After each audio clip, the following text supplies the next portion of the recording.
Welcome back, comic lore lovers. Tonight, we explore a question that has haunted fans for decades. Get comfortable, close your eyes, and let the story carry you away.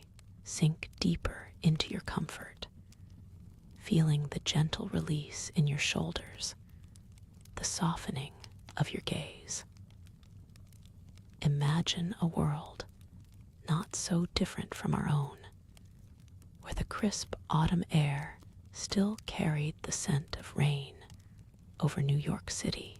In this quiet corner of the multiverse, the brilliant, arrogant surgeon Stephen Strange, after the devastating car accident that shattered his most prized possessions, his hands faced not one, but two paths in the universe we know. His desperation, his shattered pride, his yearning for healing led him to the mystical arts, to ancient wisdom, to a destiny intertwined with the very fabric of reality. He sought out the Ancient One, traded his scalpel for spells, and embraced a life beyond the tangible. But what if, in that moment of profound despair, as the hospital lights hummed above his bandaged hands, another impulse took root? What if the same boundless ego that defined his surgical prowess, the same relentless ambition that drove him to unparalleled success, whispered a different solution? A solution rooted not in the esoteric whispers of magic, but in the tangible, the material, the brute force of power he understood best: immense, unshakable wealth. Close your eyes and feel the weight of that choice, the subtle shift in the cosmic balance. Picture the sterile white walls of the hospital room, now softened by the dim glow of a bedside lamp. The persistent, rhythmic beeping of machines marked the passage of long, sleepless nights. The dull, persistent ache in his once dexterous fingers served as a constant, brutal reminder of what he had lost. Stephen Strange, a man who had built an empire on precision and unparalleled skill, on the delicate dance of life and death, now faced a future where his greatest asset was rendered useless. The faint, almost imperceptible whispers of ancient lore, of a hidden world, might have reached the fringes of his consciousness, a distant echo from a reality yet unchosen. But this time, they found no purchase. Instead, his mind, ever the calculating strategist, ever the master of the material world, saw a different kind of power. Not the power to mend bones with mystic energy or stitch wounds with arcane threads, but the power to move mountains of capital, to reshape entire industries with a flick of his wrist, a hand he could still command, to acquire armies of lawyers and financiers, to orchestrate global markets. He would not seek a cure in forgotten texts or distant temples.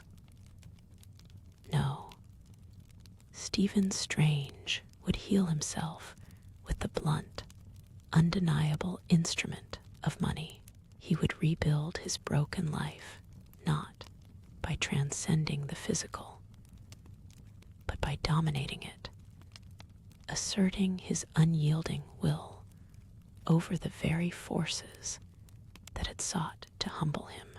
His hands might be broken, perhaps forever scarred, but his formidable intellect, his iron will, and his insatiable drive remained gloriously intact, ready to be unleashed in a new, even more ruthless arena of power.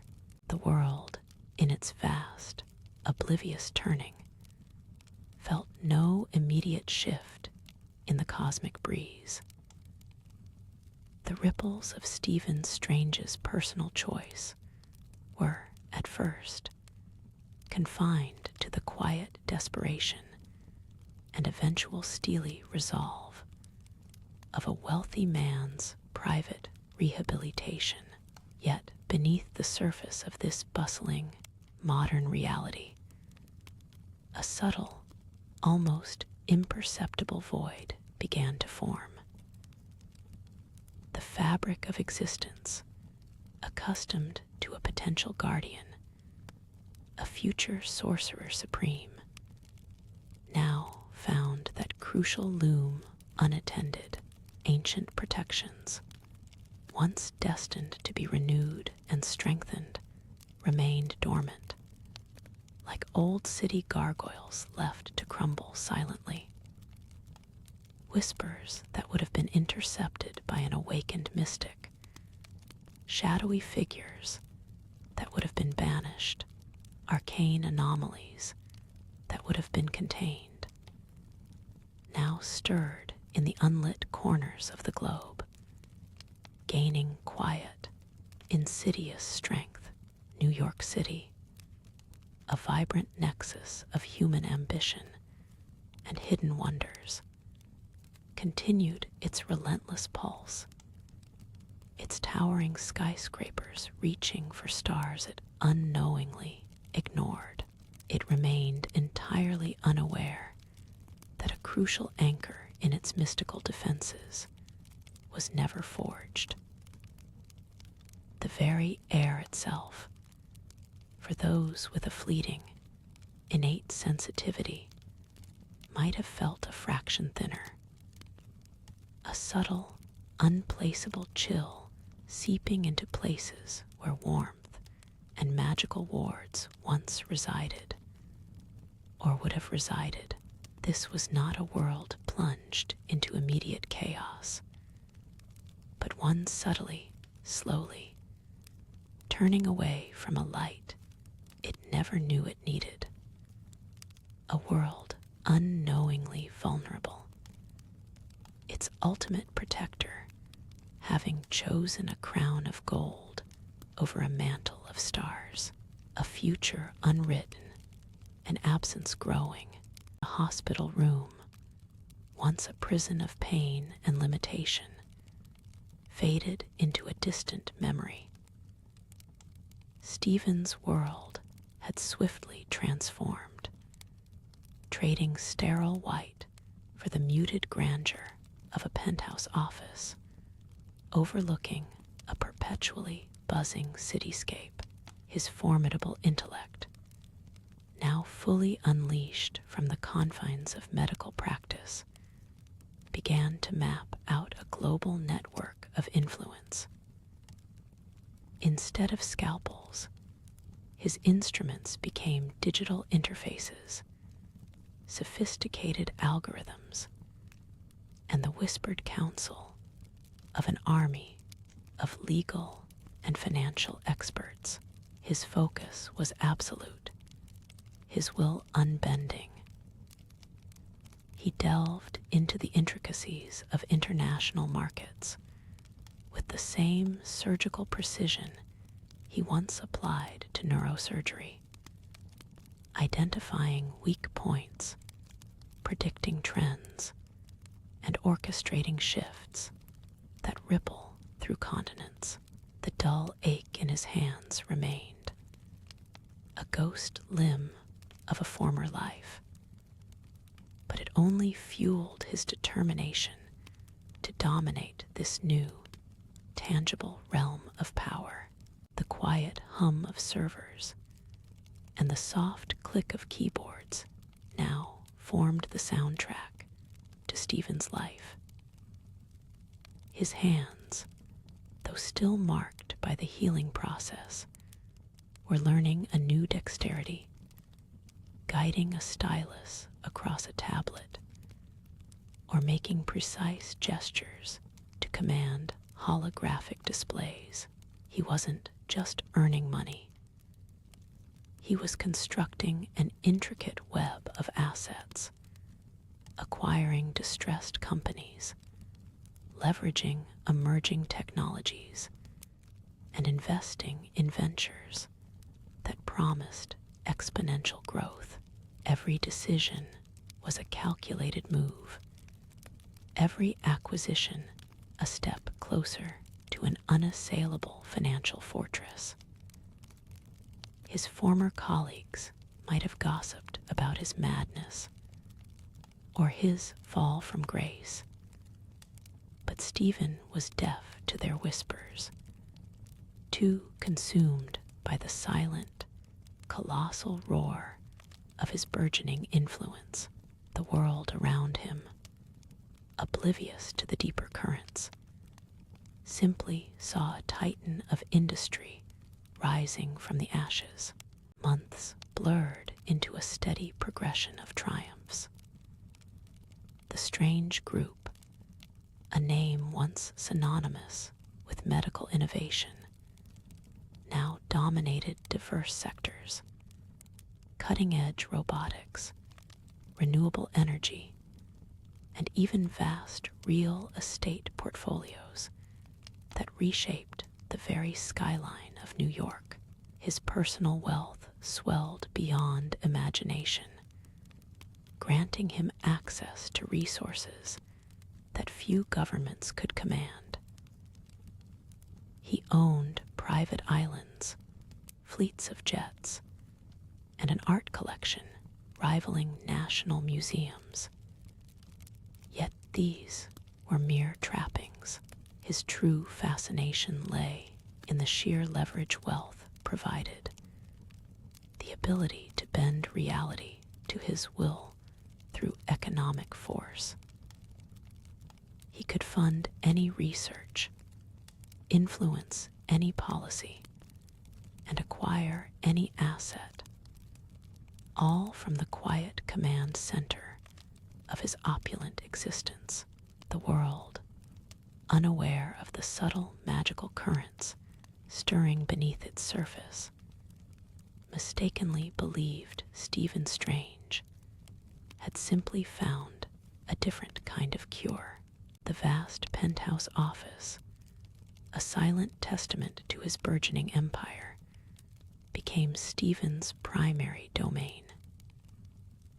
Its walls, a sophisticated blend of polished dark wood and muted glass, reflected the city lights in a soft, ethereal glow. Here, he spent countless hours, surrounded by banks of monitors, displaying intricate financial data and global market trends. The faint, rhythmic whir of server racks and the almost inaudible tap of his own fingers across a custom-designed ergonomic keyboard were the only constant sounds, a new rhythm to his reconfigured existence.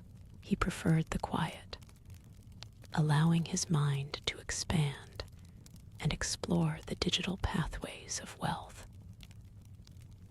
No longer bound by the fleeting urgency of a human life on an operating table, his decisions now reverberated through economic systems, slow and deliberate, yet immensely powerful.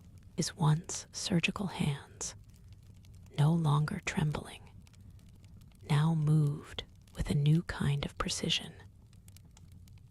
They traced invisible lines on touch-sensitive surfaces, manipulating holographic projections of corporate structures and investment portfolios.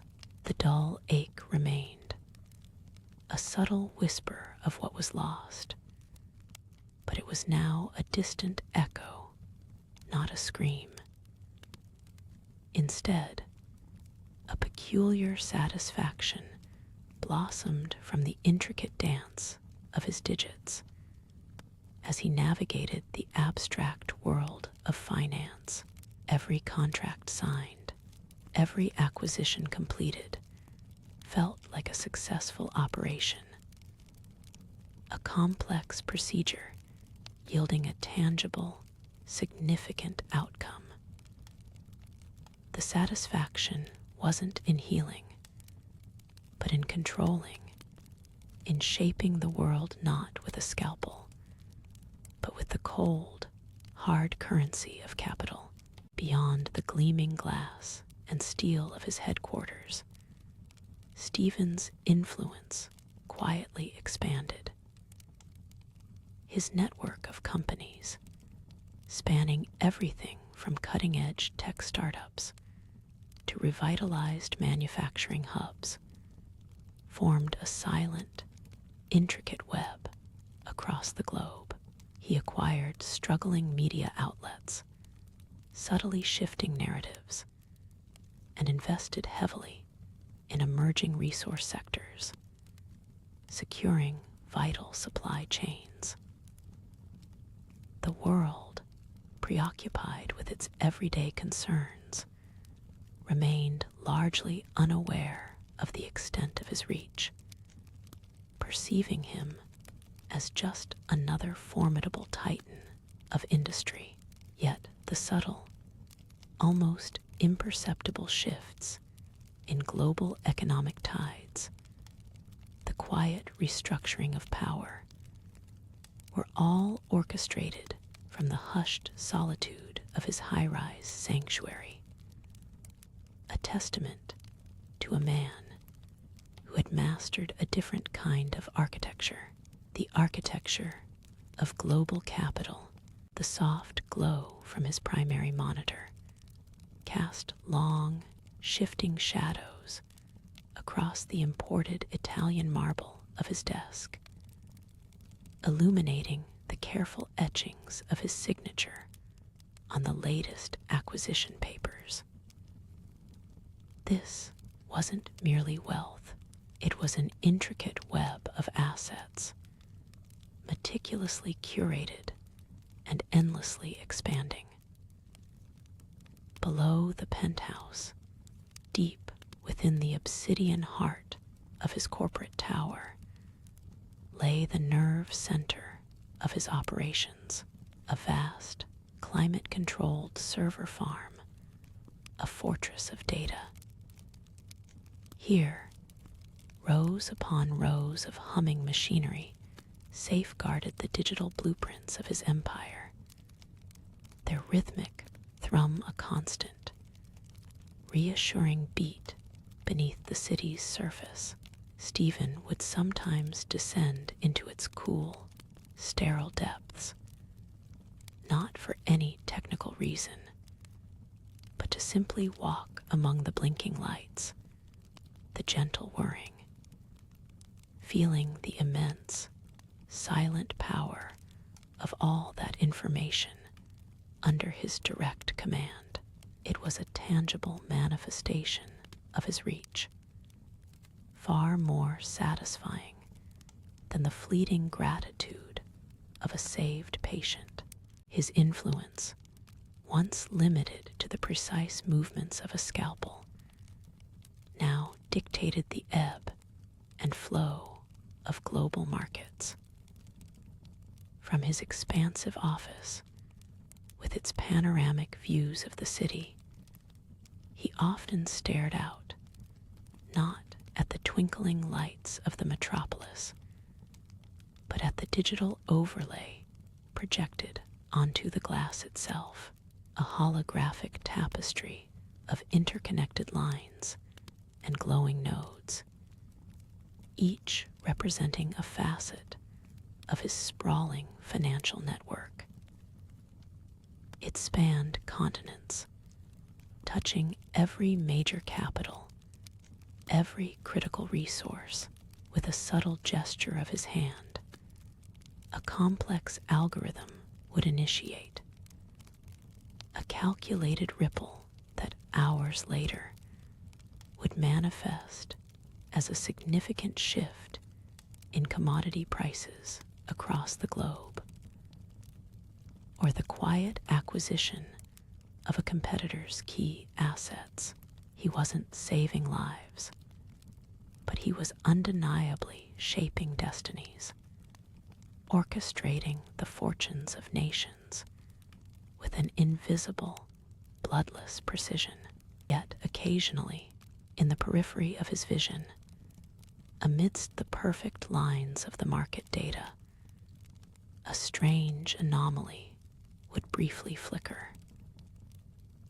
A faint, almost imperceptible shimmer that seemed to ripple the air itself, like heat haze, but without a source, or perhaps a shadow too deep, too still, lurking in the corner of his peripheral view as he reviewed a complex merger. It was never distinct enough to warrant a second glance, always dissolving into nothingness the moment his full attention was drawn. He attributed it to digital artifacts, perhaps a momentary glitch in the display, or simply the fatigue of long hours spent dissecting the endless streams of information. His mind, now rewired for the tangible realities of profit and loss, dismissed such ephemeral phenomena. There was no category for it in his meticulously organized world, no measurable impact on his bottom line, and so it remained unnoticed, unheeded, a growing whisper in a world that had forgotten how to listen. Stephen leaned back, the soft leather of his chair cradling him, his eyes still scanning the intricate dance of data across the transparent screen before him.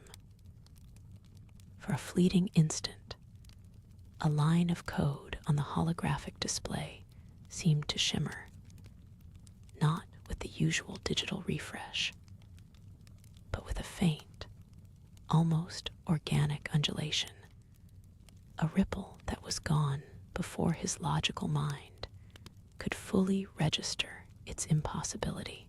He blinked, attributing it to a flicker in the immense power grid, or perhaps a strain on his own eyes from the long hours. The city outside remained a constant hum of electricity and ambition, its familiar glow unwavering. He resumed his focus, a subtle gesture bringing up new market projections, the brief anomaly already forgotten amidst the far more tangible metrics of profit and loss. Later that night, as the penthouse settled into its deep quiet, a single antique brass globe on a distant shelf seemed to catch an unusual light. It wasn't the ambient glow from the city, nor the subtle accent lighting he had meticulously installed.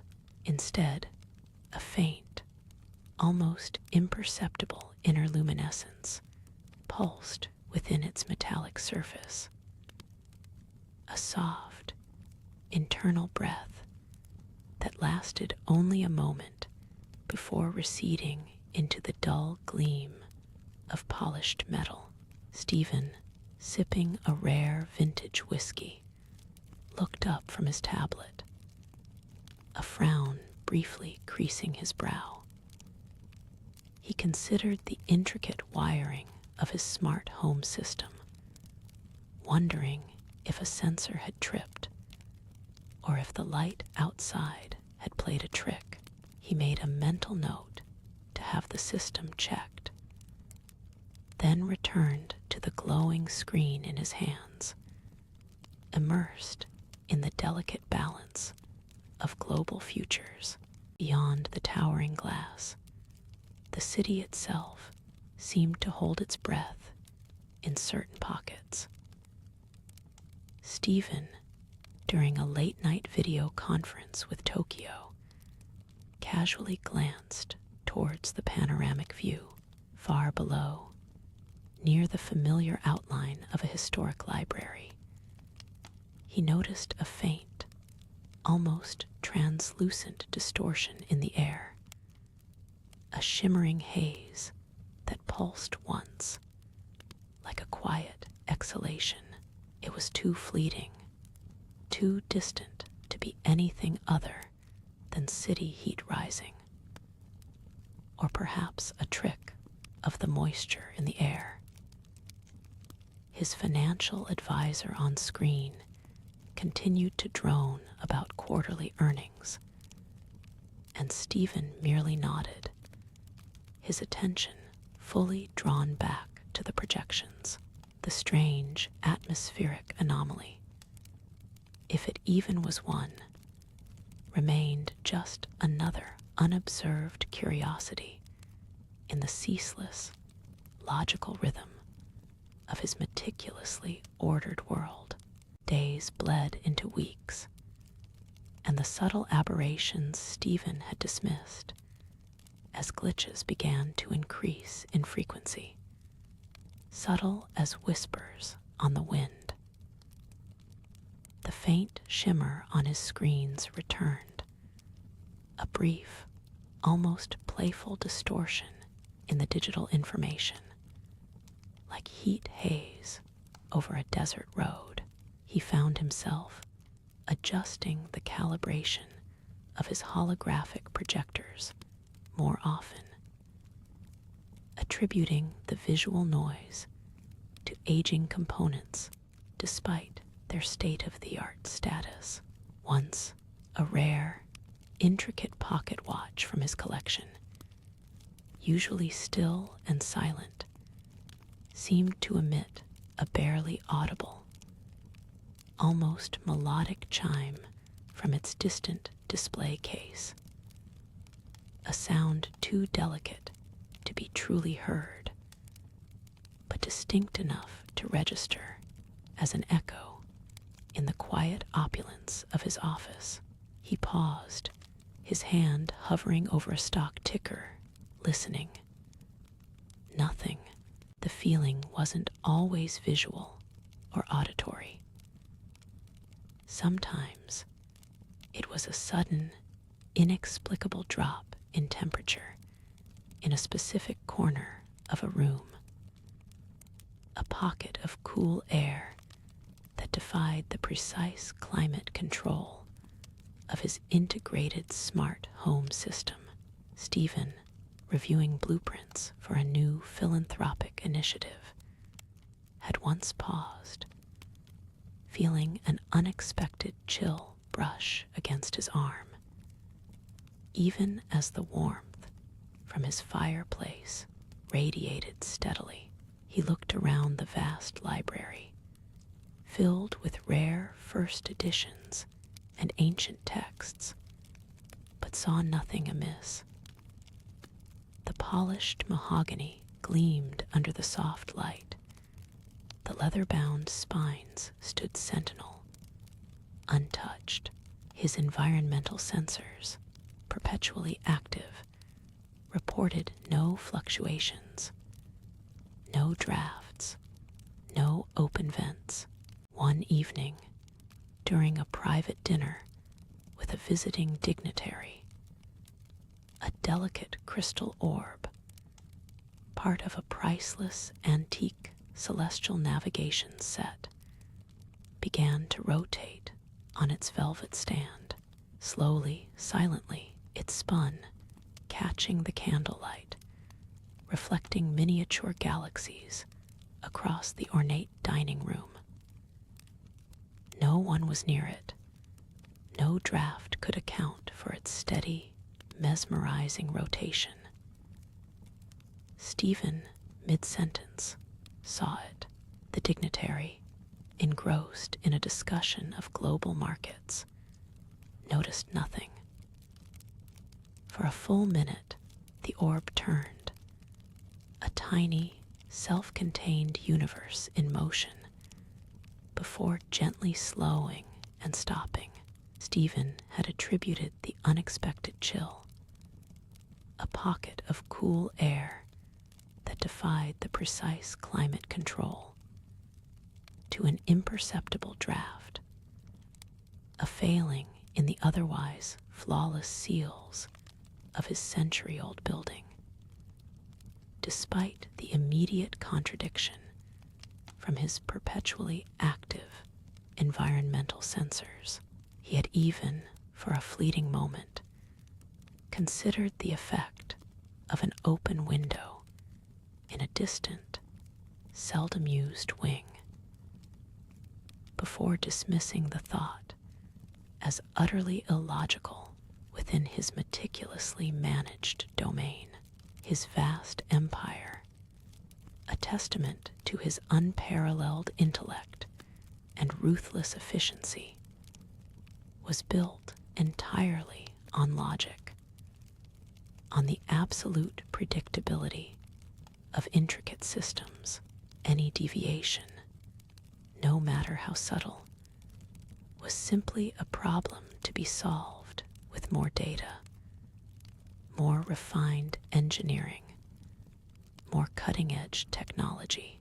He leaned back in his ergonomic chair, custom designed for his posture, the supple leather creaking almost imperceptibly, his gaze falling upon a massive wall-mounted display that usually projected the real-time ebb and flow of global markets, a constantly updating tapestry of financial power.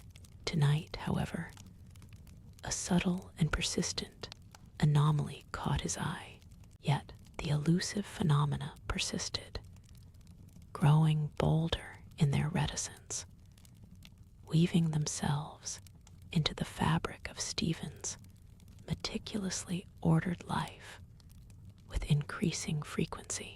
The chimes from his antique watch collection, once a singular, barely perceptible event, began to recur in a faint, harmonic chorus, a soft, ethereal resonance that seemed to drift from various corners of his expansive penthouse, sometimes even echoing from the grand marble stairwell that led to his private gallery.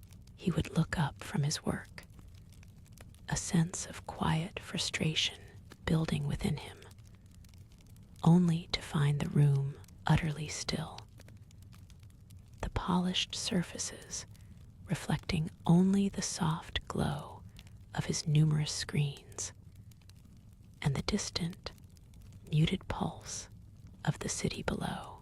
His trusted staff, meticulously trained and discreet, sometimes reported minor power fluctuations or sensor drifts in other, seemingly unrelated parts of his sprawling corporate empire. An executive elevator, pausing for a moment too long between floors, in his downtown skyscraper, a security camera feed momentarily pixelating into abstract patterns like a shattered mirror. A faint, sweet, unidentifiable scent wafting through the climate-controlled archives before vanishing, as if exhaled by an unseen presence. Stephen, reviewing these reports in his vast, private data center, a subterranean fortress of servers humming with controlled power, would nod, issue directives for immediate system upgrades, and attribute each incident to the inevitable entropy of complex systems. The constant battle against wear and tear, against the gradual decay that even perfect engineering could not entirely halt.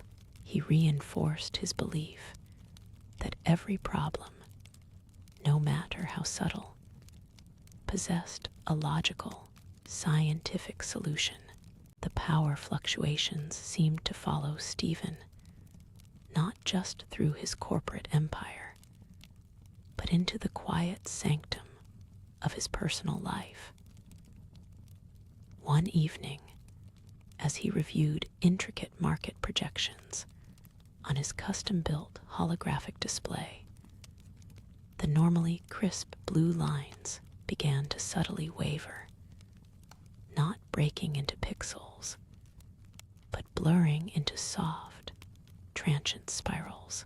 A cool breeze, seemingly from nowhere, stirred the heavy velvet curtains, though every window was sealed, every climate control perfectly calibrated. He leaned closer, a flicker of something beyond irritation in his gaze, observing the ephemeral dance of light, the perfect order of his digital realm, momentarily yielding to a gentle, unbidden chaos. The anomalies refined their presence, moving beyond the digital and into the tangible, yet remaining maddeningly elusive. In his private gallery, a space typically reserved for quiet contemplation of priceless art, Stephen found a new, unsettling detail. A particular abstract sculpture, crafted from polished dark bronze, seemed to subtly pulse with a faint, internal glow. A low, rhythmic thrumming that was felt more than heard. He ran a gloved finger along its cool surface, seeking an explanation. But the sensation faded, leaving only the cold metal and the profound, silent mystery of the space. The air in the gallery, usually dry and still, now carried the faintest whisper of an earthy, almost moss-like scent, a primeval breath in his meticulously curated world, driven by a persistent, quiet unease. Stephen convened his most brilliant engineers and physicists in his subterranean data center, a fortress of humming servers. Graphs flashed across towering screens, displaying erratic energy signatures, transient magnetic field spikes, and impossible atmospheric pressure fluctuations, all occurring simultaneously in disparate locations across his global network. His team, usually confident and precise, exchanged bewildered glances, their meticulously prepared reports offering only statistical impossibilities and unproven hypotheses. Stephen, a figure of stern composure, absorbed their baffled conclusions, his own analytical mind grappling with the unprecedented, resisting the whisper of a truth that lay beyond the quantifiable. The faint, mossy scent, once ephemeral, now seemed to cling to the air, not only in the gallery, but occasionally wafting through his secluded study, even as every air purification system hummed at peak efficiency. Stephen, seated at his polished darkwood desk, meticulously adjusting a rare mechanical watch, felt a minute, almost imperceptible tremor in the floor, too subtle to be an earthquake, too rhythmic to be casual city vibrations. It was a new, unsettling pulse beneath the controlled order of his meticulously constructed world. A gentle thrumming that resonated in the quiet solitude of his intellectual domain. His private chef, a man of meticulous precision, reported that the delicate molecular gastronomy experiments in Stephen's state-of-the-art kitchen were yielding unexpected results, flavors slightly altered, textures subtly defiant of precise temperature controls. Later, reviewing satellite data in his home observatory, Stephen noticed a barely discernible shimmer in the upper atmosphere, a fleeting, opalescent ripple that defied all known meteorological phenomena, appearing for only a breath before vanishing, leaving behind only the cold, unfeeling data. He logged the anomaly, categorizing it under unclassified atmospheric phenomena, a growing file in his meticulously organized digital archives. The intricate biofeedback systems he employed for his physical therapy, designed to perfectly restore the subtle motor skills in his hands, began registering anomalous spikes, not pain, but an unfamiliar energetic flux, a phantom warmth that pulsed through his healing nerves, utterly untraceable by his advanced medical diagnostics. It was a sensation he had learned to ignore, attributing it to the complex interplay of nerve regeneration. Yet it persisted, a quiet hum beneath the surface of his carefully managed recovery, a gentle pressure against the scientific limits he so staunchly defended. This quiet hum was becoming a constant companion, an unheard melody in the symphony of his meticulously maintained existence. The faint, mossy scent, once ephemeral, now seemed to cling to the air, not only in the gallery, but occasionally wafting through his secluded study, even as every air purification system hummed at peak efficiency. Stephen, seated at his polished darkwood desk, meticulously adjusting a rare mechanical watch, felt a minute, almost imperceptible tremor in the floor, too subtle to be an earthquake, too rhythmic to be casual city vibrations. It was a new, unsettling pulse beneath the controlled order of his meticulously constructed world, a gentle thrumming that resonated in the quiet solitude of his intellectual domain. His private chef, a man of meticulous precision, reported that the delicate molecular gastronomy experiments in Stephen's state-of-the-art kitchen were yielding unexpected results, flavors slightly altered, textures subtly defiant of precise temperature controls.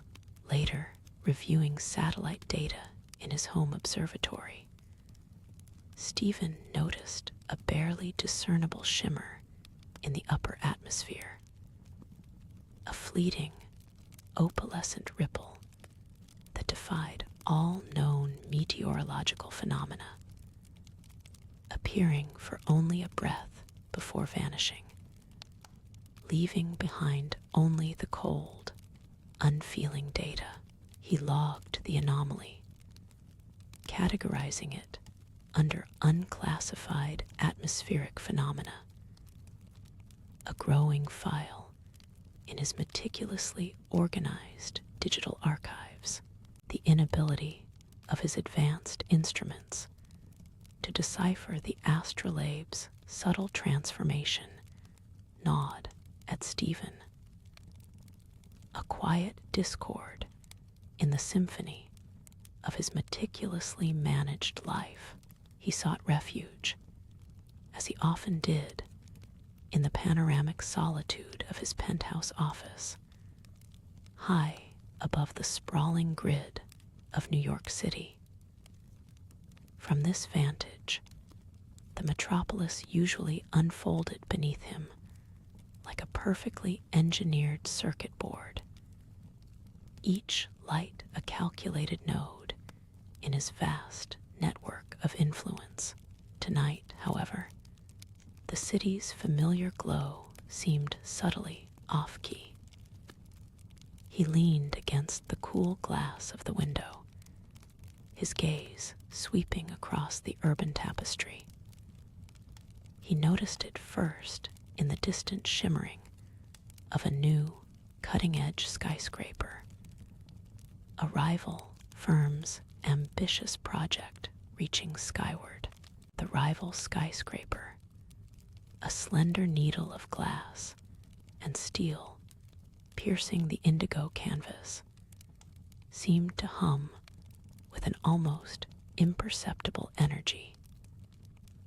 Stephen squinted, his analytical mind searching for structural flaws, aesthetic miscalculations, anything that might explain the subtle unease it stirred within him.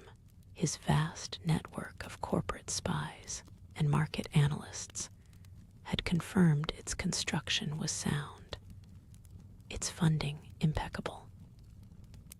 Yet, it pulsed with a faint, almost hypnotic glow that his instruments registered as mere light pollution.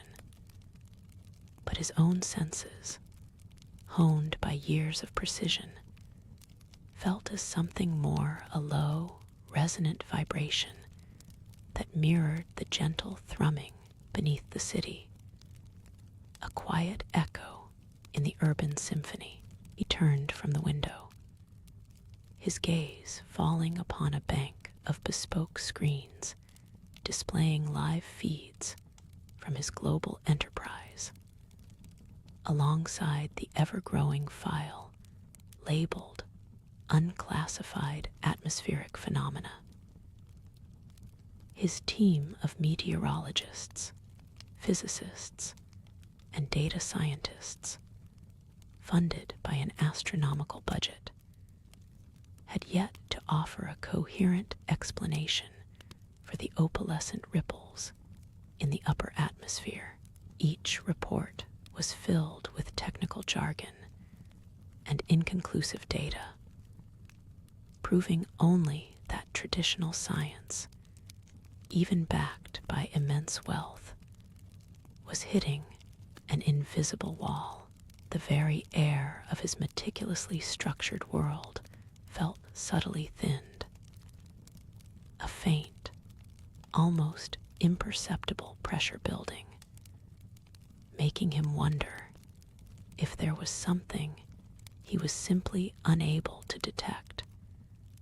Despite all his instruments, a soft, almost inaudible chime from his antique astrolabe on a nearby pedestal drew his attention.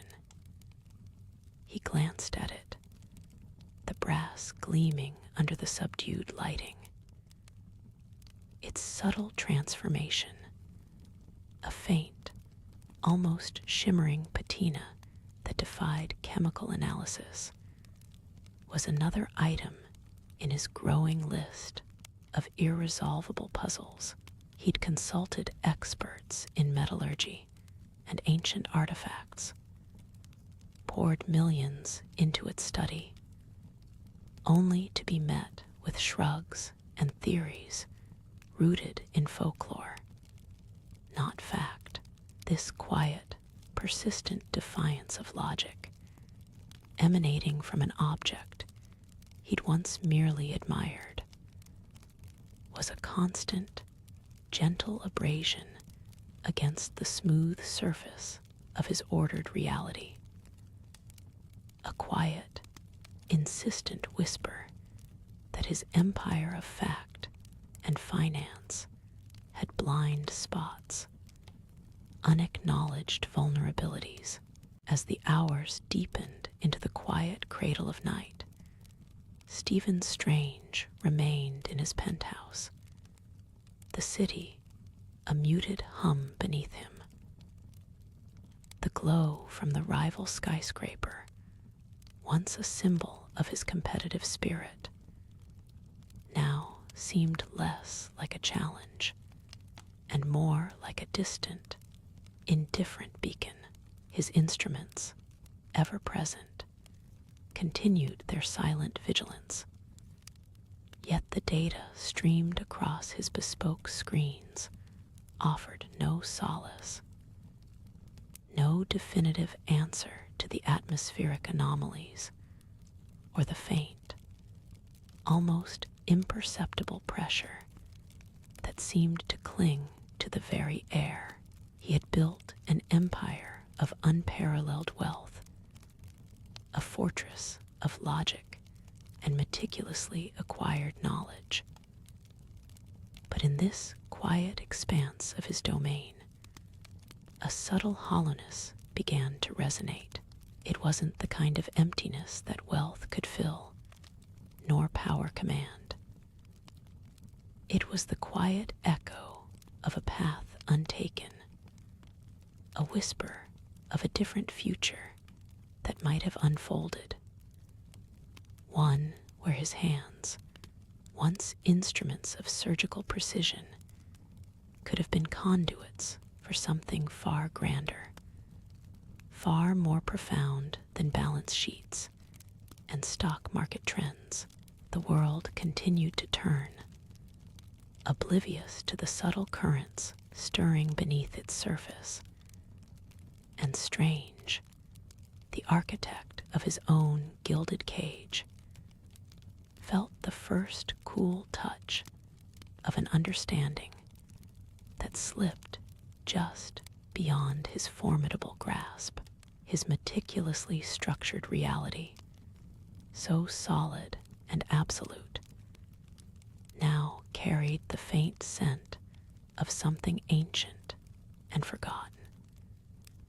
A perfume too subtle for even his advanced sensors to identify. The quiet grew deeper, settling over the city like a fine, invisible dust. Somewhere, beyond the reach of Strange's meticulously curated influence and his global networks, old forces stirred, not with a roar or a violent tremor, but with a slow, creeping advance, a subtle displacement of the mundane. The opalescent ripples in the upper atmosphere, once a mere scientific anomaly, now seemed like a fragile veil, thinning with each passing night.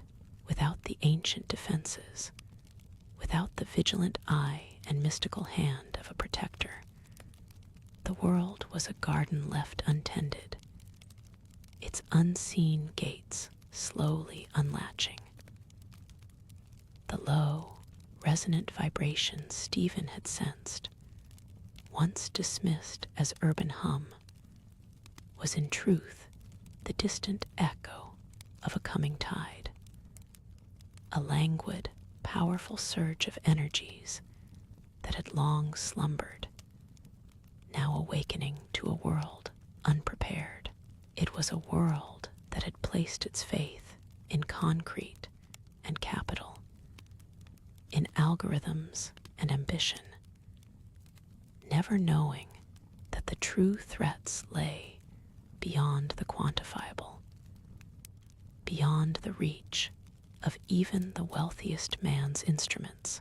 The city breathed on, its inhabitants dreaming, oblivious to the quiet loosening of the seams of reality, the slow seep of something ancient and alien into the familiar fabric of their lives. Each subtle shift, each barely there tremor in the air, was a testament to the path not taken, a consequence silently unfolding in the absence of a sorcerer supreme. And so, the quiet moments stretched into the deep, profound silence of the pre-dawn. Stephen Strange, the master of his universe of finance, remained unburdened by the knowledge of what lay just beyond his sight, beyond his most advanced sensors. His world, a testament to human ingenuity and ambition, was complete, yet subtly compromised. The air, though thinned, continued to be breathed. The city, though subtly altered, continued its slumber. This was a story not of a roaring battle, but of a quiet erosion, not of a hero's triumphant ascent, but of a different kind of power, a power that could build monumental fortunes, and yet leave an essential void. The path he had chosen had led him to a pinnacle of earthly influence, a throne gilded with endless wealth. But it was a hollow throne, built upon the very vulnerability it failed to perceive. The profound irony, unheard and unseen, was that the very resources he commanded could not purchase the insight, the protection, or the profound connection to the unseen energies that would have truly safeguarded his world. Close your eyes and let the gentle hum of this alternate reality fade into the tranquil quiet of your own.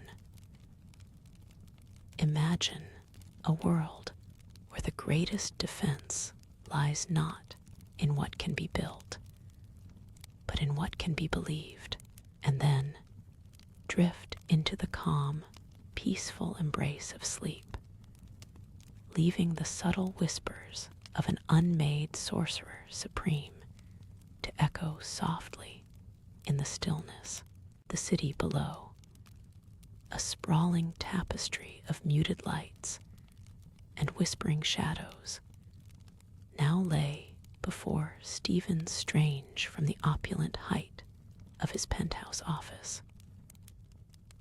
No longer did he gaze upon it with a surgeon's keen eye for structural flaws in the human body, but with a magnate's calculating survey of capital and conquest.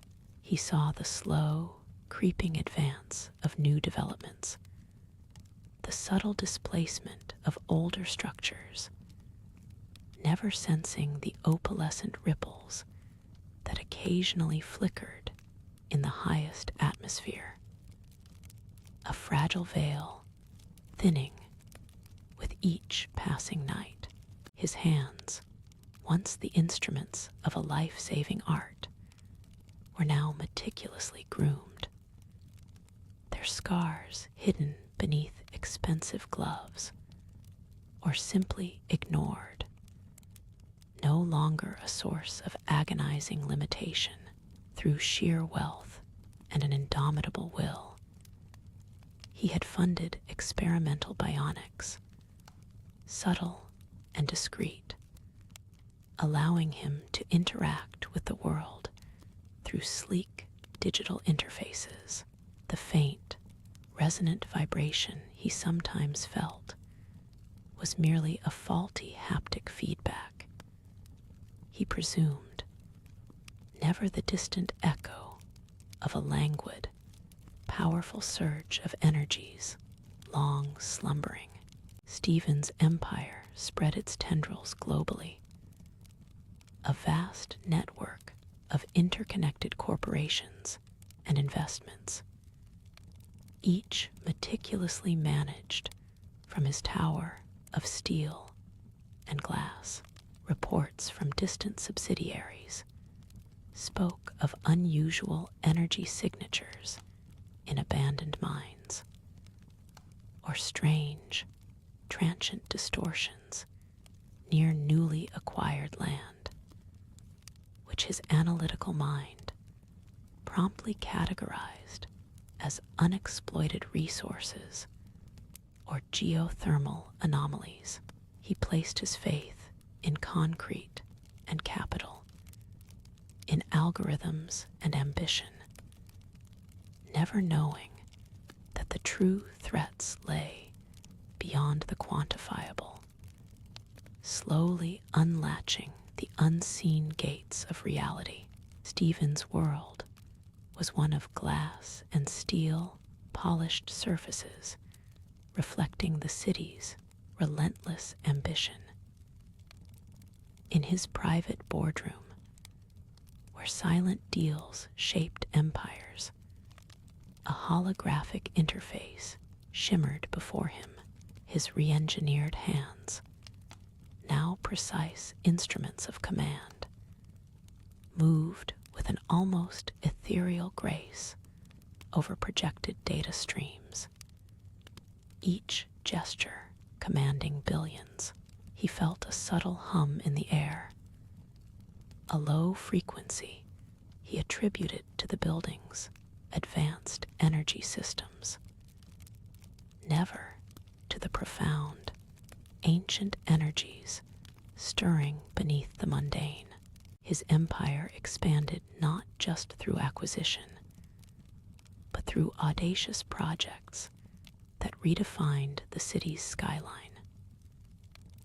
One such venture, a colossal data center burrowing deep beneath the financial district, pulsed with the quiet energy of 1,000 servers.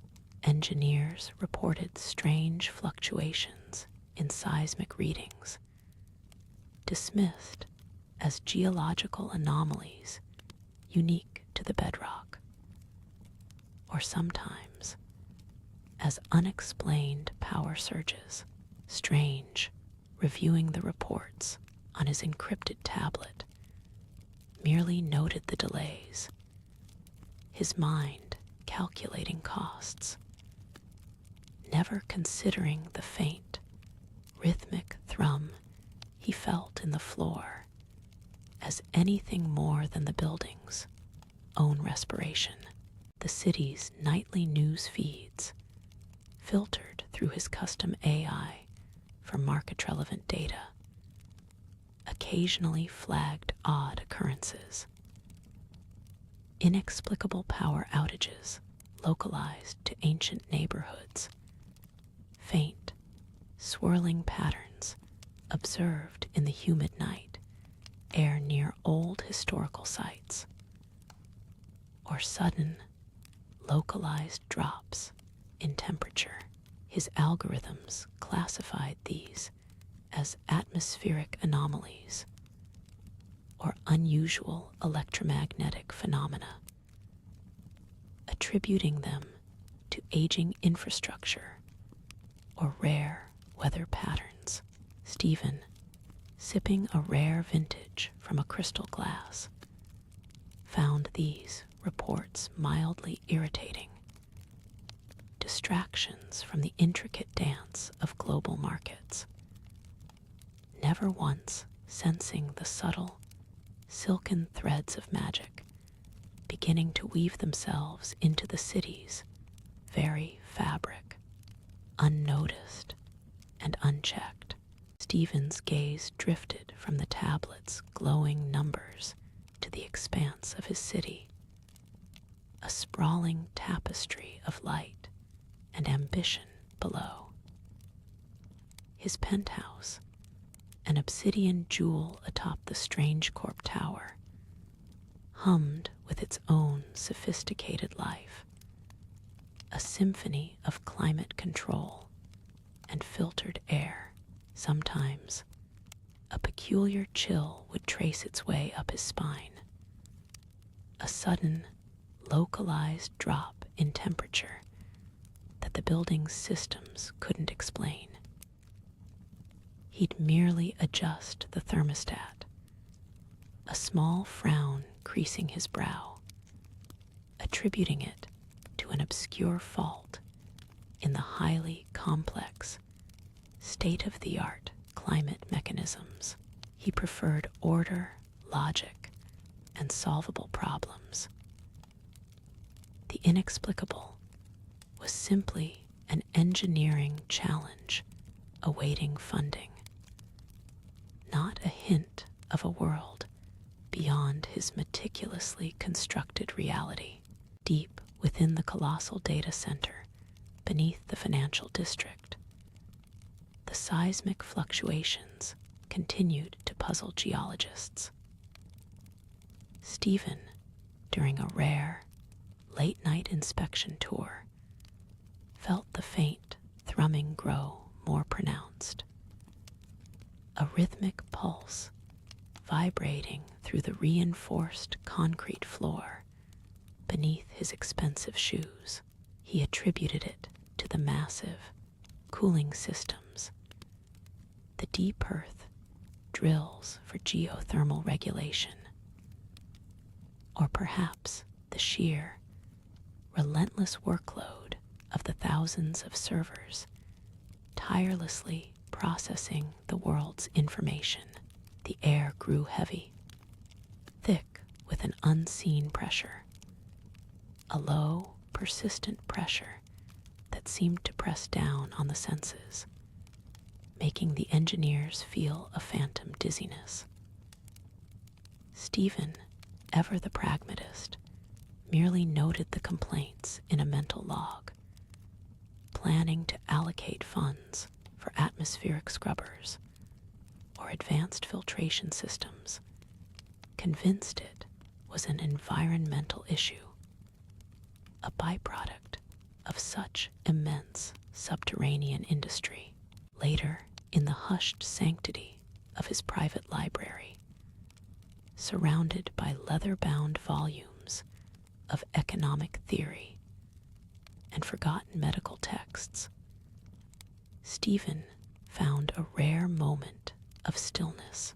The city's relentless clamor was muted here, replaced by the soft whisper of circulating air and the distant, rhythmic ticking of a grandfather clock. It was in these quiet hours that the subtle disturbances sometimes became more personal. A shadow cast by the intricate carvings on a ceiling beam seemed to lengthen and subtly writhe, as if possessing a life of its own, before snapping back to static form as he glanced directly at it.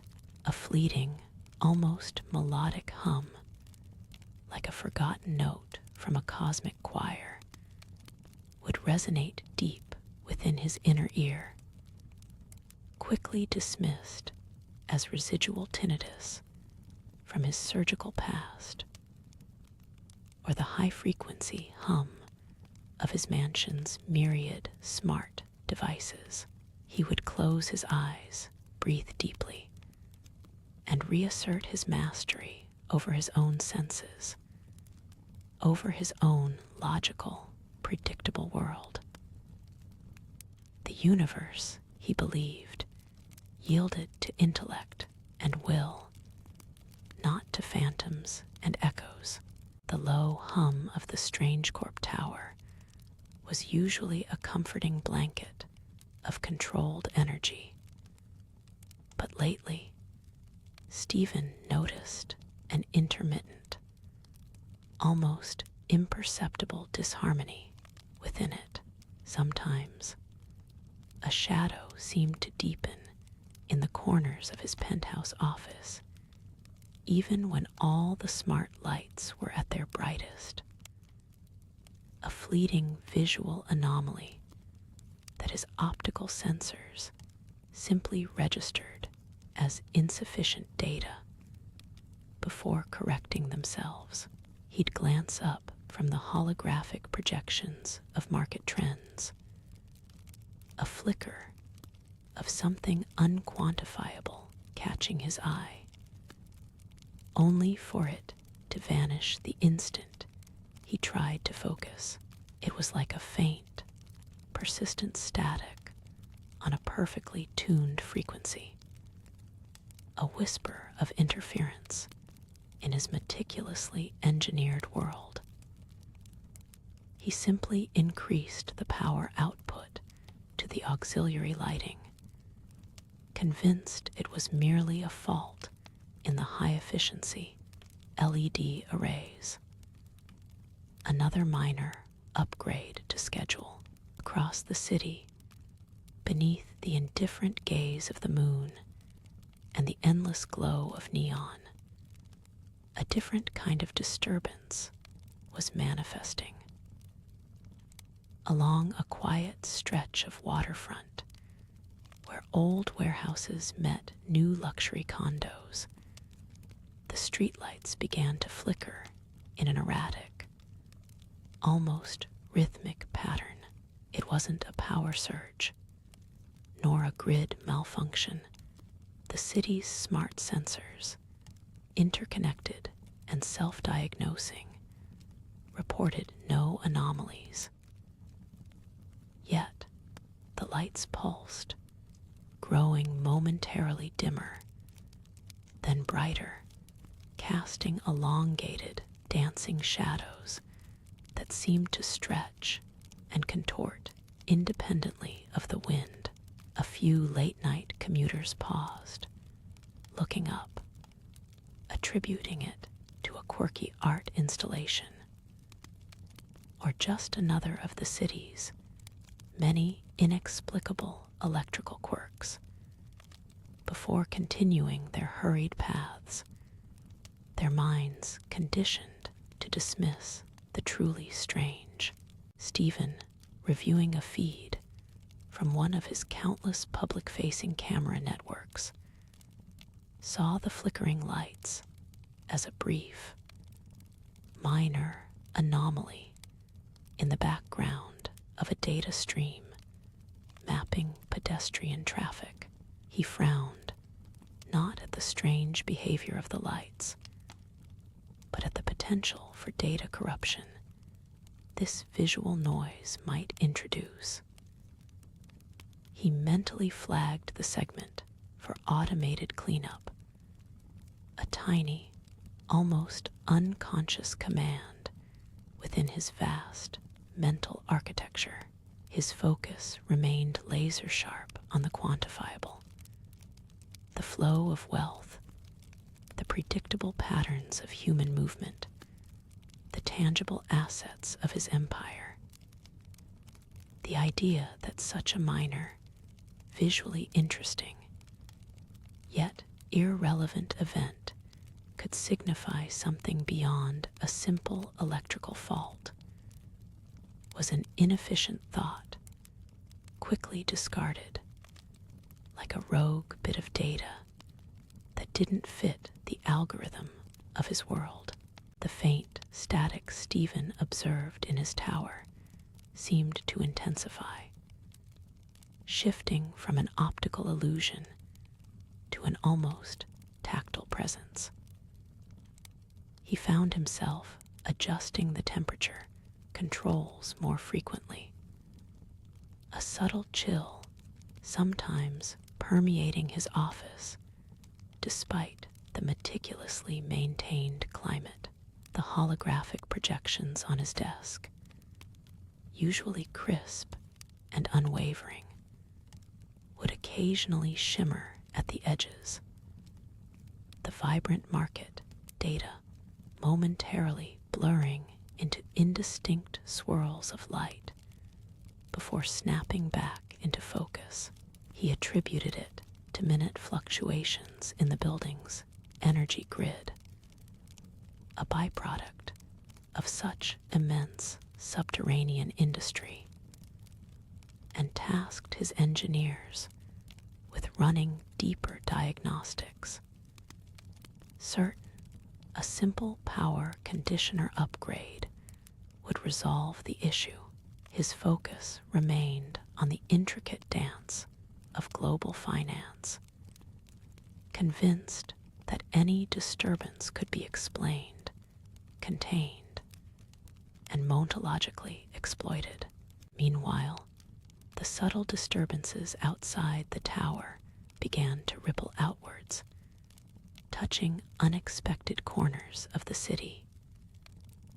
In the narrow, cobblestone alleys of an older district, reflections in rain puddles would stretch and distort, showing momentary glimpses of impossible architectures, or swirling nebulae before returning to the familiar distorted streetlights. Cats, usually aloof and independent, would sometimes gather in silent, watchful clusters, their eyes gleaming with an unnatural intensity at patches of empty air. A low, almost subsonic thrum occasionally vibrated through subway tunnels, not from the passing trains, but seemingly from the very earth itself, a forgotten melody resonating with the stones. These were dismissed as optical illusions, quirks of urban decay, or simply the city's eccentric background noise. Yet the cumulative effect was a barely perceptible shift in the city's ancient, underlying rhythm, like a heart beginning to beat to a different, slower drum. One evening, as Stephen reviewed the latest quarterly reports, the central server array in his data center, a fortress of redundant systems and quantum-secure algorithms, reported a brief, inexplicable energy spike. It wasn't a power surge, nor an external attack. The sensors merely registered anomalous energy signature, origin unknown. The screens in his office momentarily flickered with a cascade of garbled code, a silent scream of data corruption that lasted less than a second before the fail-safes kicked in, restoring perfect order. Stephen leaned back in his ergonomic chair, a faint, almost imperceptible frown creasing his brow. He didn't attribute it to anything supernatural. Instead, he immediately initiated an unscheduled, top-tier security audit across all Strange Corp networks, allocating a staggering budget for advanced threat detection and energetic countermeasures. His wealth, he believed, was the ultimate shield, capable of deflecting any threat, known or unknown. He simply needed to spend more, build higher, and fortify further. The quiet hum of the climate control in Stephen Strange's penthouse office was usually a balm, a constant, predictable assurance of his dominion over every minute detail. Tonight, however, it seemed to carry a fainter, almost imperceptible tremor, a rhythm at odds with its usual drone. He traced the lines of a global stock report on his transparent desk, the projected numbers momentarily wavering, not at the edges this time, but as if the entire display were a surface of rippling water, a single perfect drop of condensation formed on the polished obsidian surface of his data terminal, a brief anomaly in the meticulously controlled environment. He paused, his gaze sharp, attributing it to a microfracture in the building's internal cooling pipes, a minor engineering oversight he would instruct his team to address with extreme prejudice. He believed in solutions, quantifiable and material, and any deviation from perfection was merely an opportunity to assert control, to tighten the invisible reins of his vast enterprise even further. The city lights below twinkled, a distant, indifferent cosmos to his focused will. Later, in the hushed, cavernous private archives of his research division, a place usually silent save for the soft whir of countless data servers, a new, almost musical resonance began to manifest. It was a faint, low hum, a forgotten melody resonating not from the machines, but from the very foundations of the building, echoing the deeper vibrations felt in subway tunnels across the city.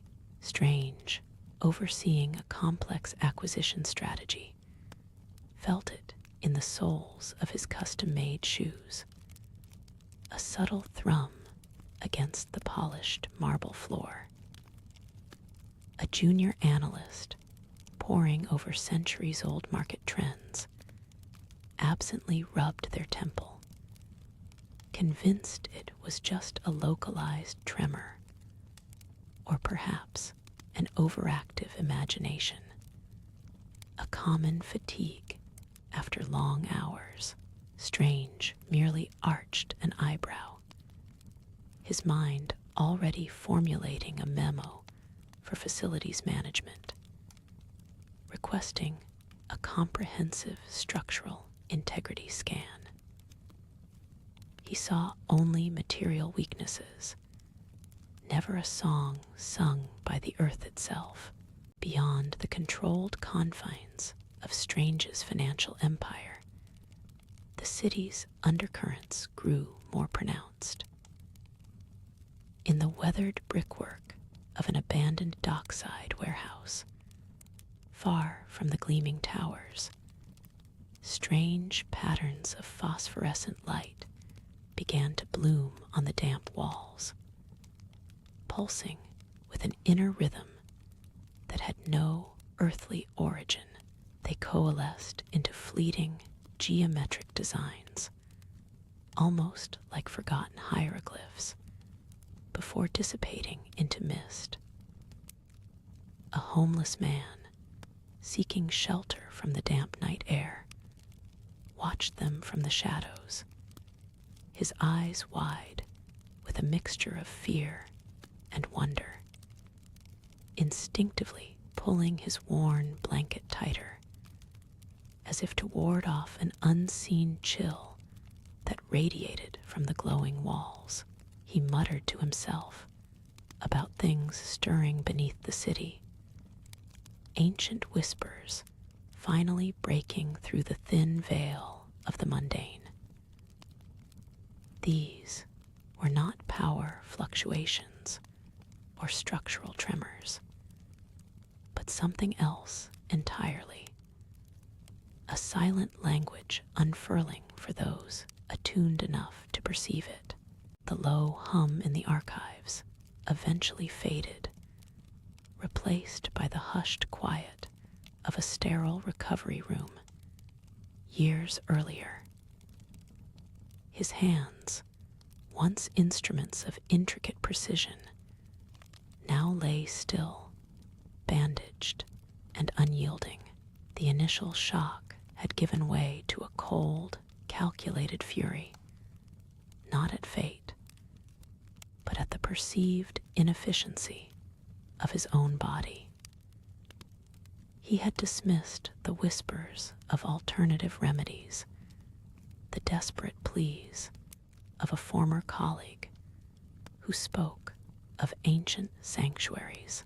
Instead, his focus had narrowed intensely on what remained: his formidable intellect, his vast network, and the bottomless coffers of his accumulated wealth. From the confines of a gilded medical suite, he began to orchestrate his return, not to the operating theater, but to the global stage of finance, where influence was the ultimate scalpel. He would rebuild not his hands, but an empire so vast it would render such frailties irrelevant.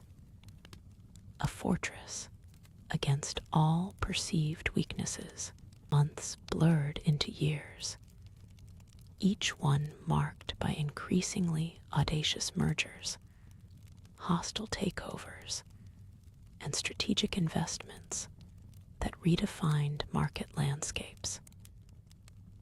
His primary office, now a penthouse eyrie overlooking Manhattan, buzzed with a different kind of energy, the silent, rapid-fire decisions of a financial titan.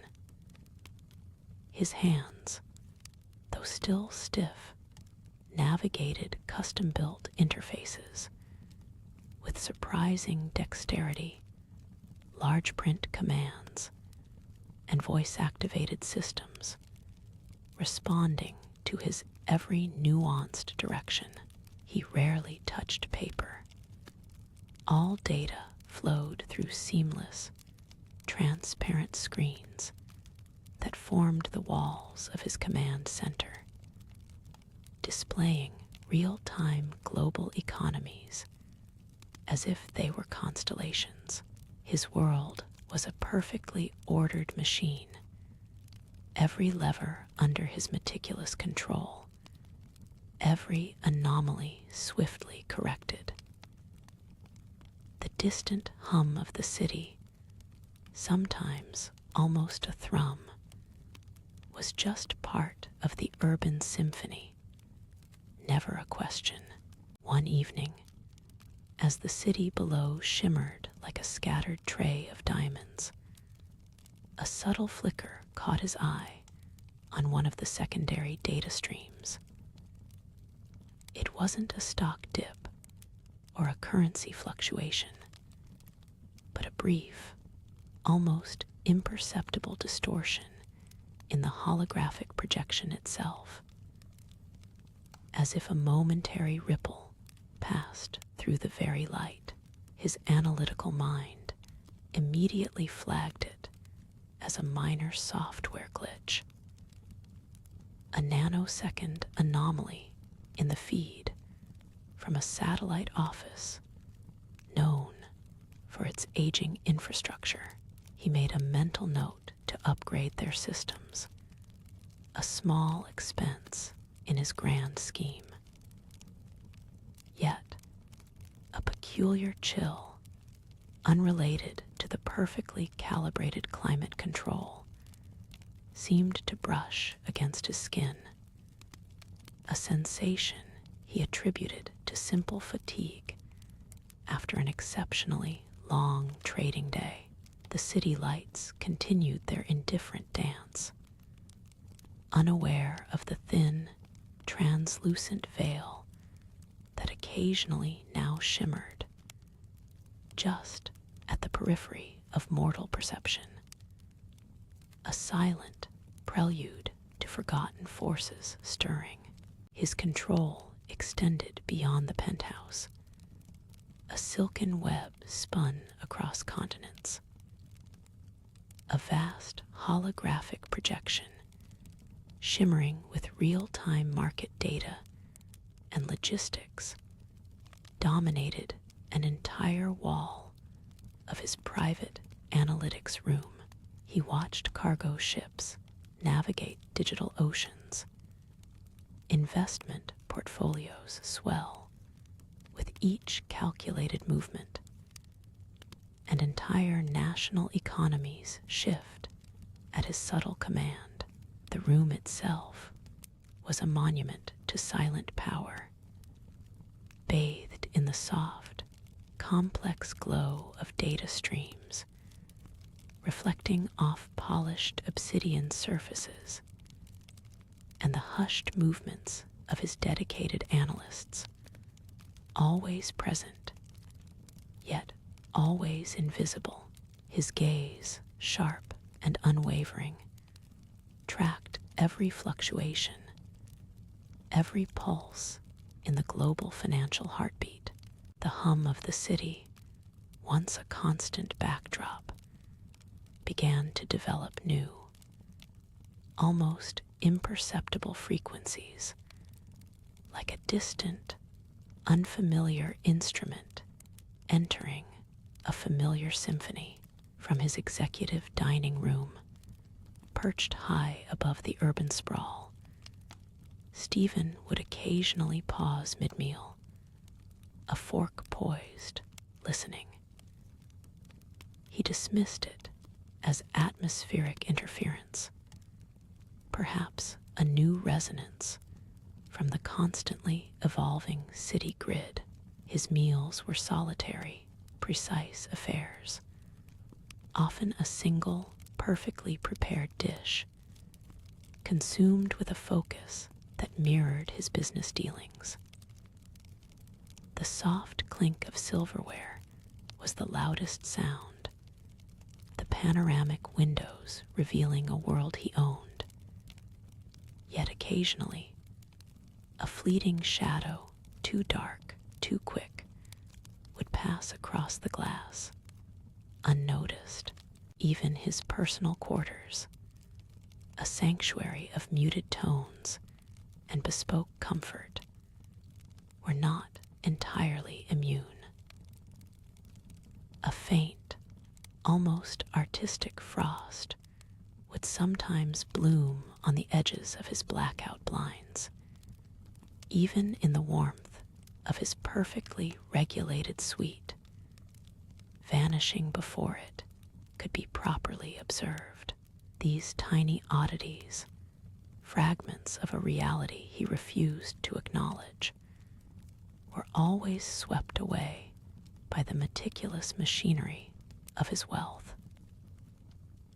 A new climate system, an advanced filtration unit, a discreet environmental consultant would be swiftly dispatched. His sleep, though brief, was deep and undisturbed, shielded by layers of material comfort and an unyielding belief in logical solutions. The city outside, however, began to show more persistent, subtle shifts. Stephen's meticulously curated art collection, a quiet testament to his discerning eye and boundless resources, lined the walls of his private study. Among the ancient artifacts and modern masterpieces, a rare astronomical clock, its gears whirring with almost imperceptible precision, marked the passage of time. Sometimes, as he reviewed intricate financial reports at his vast desk, a shimmer would catch his peripheral vision, not on the clock face, but a fleeting distortion in the air, a ripple in the room's perfect stillness. He'd blink, attribute it to fatigue or the reflective surfaces, and return to his numbers, missing the subtle, dark tendril that seemed to momentarily stretch, then recede near the edge of his vision. The executive dining room, usually a sanctuary of controlled quiet, sometimes held a faint, almost imperceptible coolness, an unexpected chill that settled just beyond the reach of the sophisticated climate control system. It was fleeting, like the ghost of a winter breeze in the height of summer, and Stephen would often wrap his hand around his warm teacup, attributing the sensation to the sheer height of the building or a draft he couldn't pinpoint.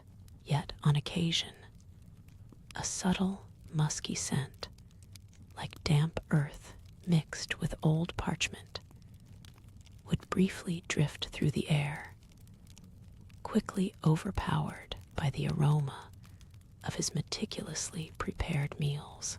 He would often unconsciously adjust his posture, a slight unease he couldn't name, from his bedroom suite. High above the city, the urban symphony continued its rhythmic pulse.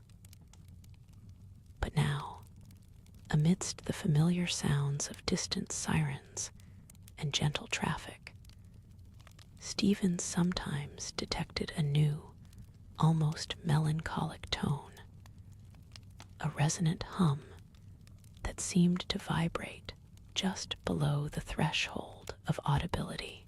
It wasn't the city's usual drone. It felt older, deeper.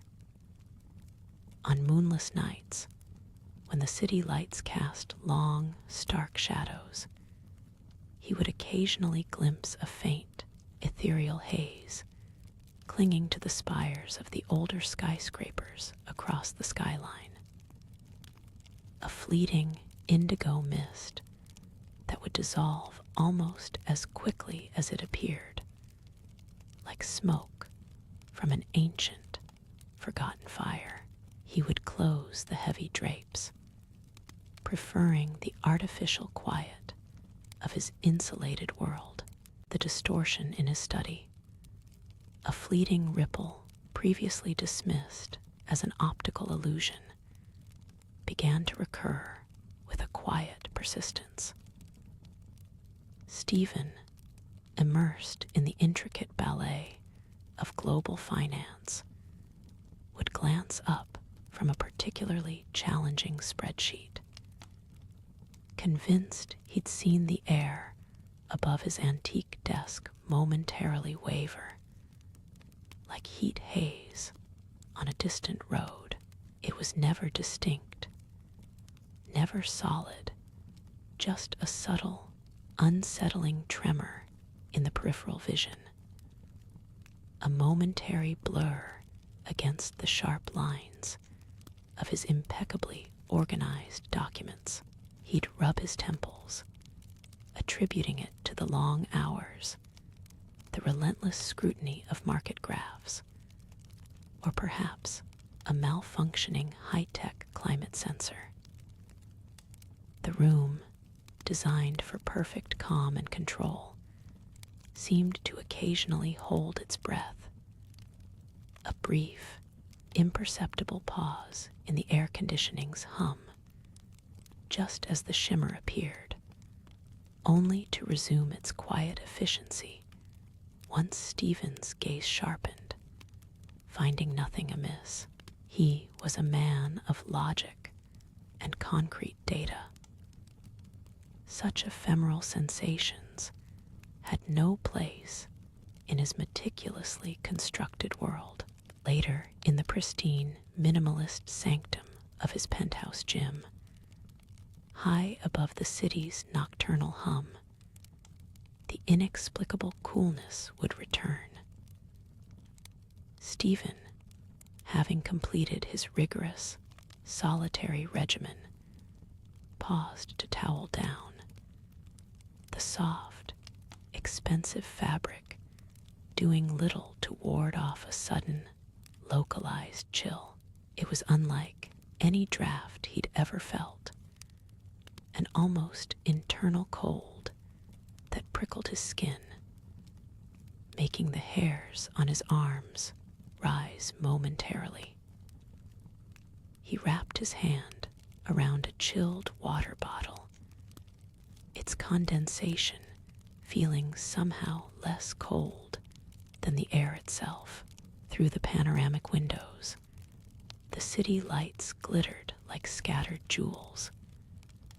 Yet, a specific spot near the far end of the vast room, where the mirrored walls met the ceiling, seemed to possess a deeper, more profound darkness, an absence of light that felt almost absorbent. He'd shake his head, attributing it to an overactive imagination, a quirk of the building's massive glass panels, or perhaps the sophisticated, yet imperfect, climate control system working overtime.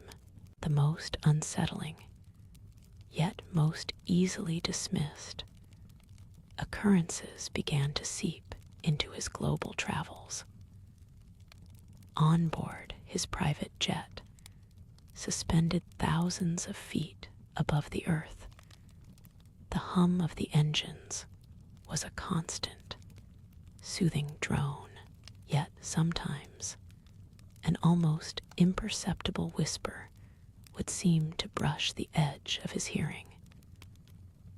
It was never a clear word, never a distinct voice, but more like the rustle of dry leaves on a forgotten street, or the distant echo of a forgotten chant, just beyond the threshold of conscious recognition. He'd tilt his head slightly, attributing it to fatigue, the pressure changes, or perhaps a unique acoustic quirk of the meticulously soundproofed cabin. He would clench his jaw, focusing on the market projections displayed on his sleek tablet, reminding himself that his empire was built on tangible assets, on observable phenomena, not on the phantom echoes of an overstimulated mind. The world below, shrouded in clouds, remained unseen, as did the subtle, dark tendrils that seemed to follow his ascent, tracing his path through the indifferent sky. Stephen finally moved from the gym's cool air, towel slung over his shoulder, the strange chill seeming to cling to the edges of his awareness, even as he strode down the polished hall. The smart lights, responsive to his presence, flickered for a fraction of a second, an almost imperceptible hiccup in their otherwise flawless operation. He paused, his sharp gaze sweeping the seamless ceiling, the intricate sensor grid embedded within, a faulty ballast, perhaps, or a micro-fluctuation in the building's power grid, an insignificant blip in a system designed for absolute perfection. He made a mental note to have his automated diagnostics run a full system check, confident it would report nothing more than a minor, easily rectified glitch. His world was one of meticulously engineered precision, where every variable was accounted for, every anomaly explainable by logic and data. Later settled into the plush ergonomic curves of his office chair, a single glowing data screen casting a cool blue light on his face, Stephen reviewed complex financial projections. The silence of the penthouse was absolute, a deliberate design choice to foster maximum concentration. Yet, a faint, almost subliminal sound seemed to brush the edges of his hearing, like a whisper carried on a non-existent breeze, or the rustle of paper in a room devoid of loose sheets. He paused, fingers hovering over the holographic interface, and tilted his head, listening intently. Nothing. The sound, if it had ever truly existed, dissolved into the deep quiet. A soft chime from his wrist-mounted comlink broke the silence. "Sir, minor anomaly reported on level 72. East-facing facade sensor grid," came the polite, synthesized voice of his AI assistant. HOP, fluctuation in atmospheric pressure readings, localized to approximately 3 square meters. Likely a micro-weather front or sensor calibration drift. Stephen frowned slightly. Run a full diagnostic on that grid. HOP cross-reference with external meteorological data. Stephen's gaze drifted from the screen, his fingers now entirely still. The air in the penthouse, usually so perfectly regulated, held a faint, almost imperceptible tremor, like the softest hum of an ancient, unknown machine. He exhaled slowly, a controlled breath, and ran another diagnostic, his advanced neural interface confirming every system was operating within optimal parameters. Yet the subtle anomaly persisted, a faint, discordant note in his meticulously composed symphony of silence. He leaned back, the expensive leather of his chair molding to his form, a testament to the wealth he had cultivated, the power he had amassed since the accident that had reshaped his destiny. This empire, built on precise calculations and unyielding will, had no room for phantom sensations. He dismissed the thought, turning his attention to a holographic display of global market trends, his mind a fortress against anything that couldn't be quantified or controlled. But as he did, a shadow on the far wall, cast by an ornate, antique clock, seemed to stretch just a fraction too long, its edge blurring almost imperceptibly. Beyond the vast panes of his office, New York City sprawled, a constellation of artificial light. Its myriad skyscrapers, monuments to human ingenuity, pierced the velvet night. Stephen watched the city, a quiet satisfaction settling over him. He had mastered this world, bent its rules to his will. Yet, far below, amidst the usual urban hum, a faint, almost imperceptible shimmer seemed to ripple through the air above an old, forgotten alleyway, invisible to the casual observer. A tiny tear in the fabric of the familiar, the elongated shadow cast by the antique clock did not retract. Instead, its edges seemed to fray, a barely perceptible shimmer disturbing its solid form. Stephen's analytical gaze narrowed, his mind searching for an environmental explanation, a shifting light source, a subtle draft, a defect in the wall's finish.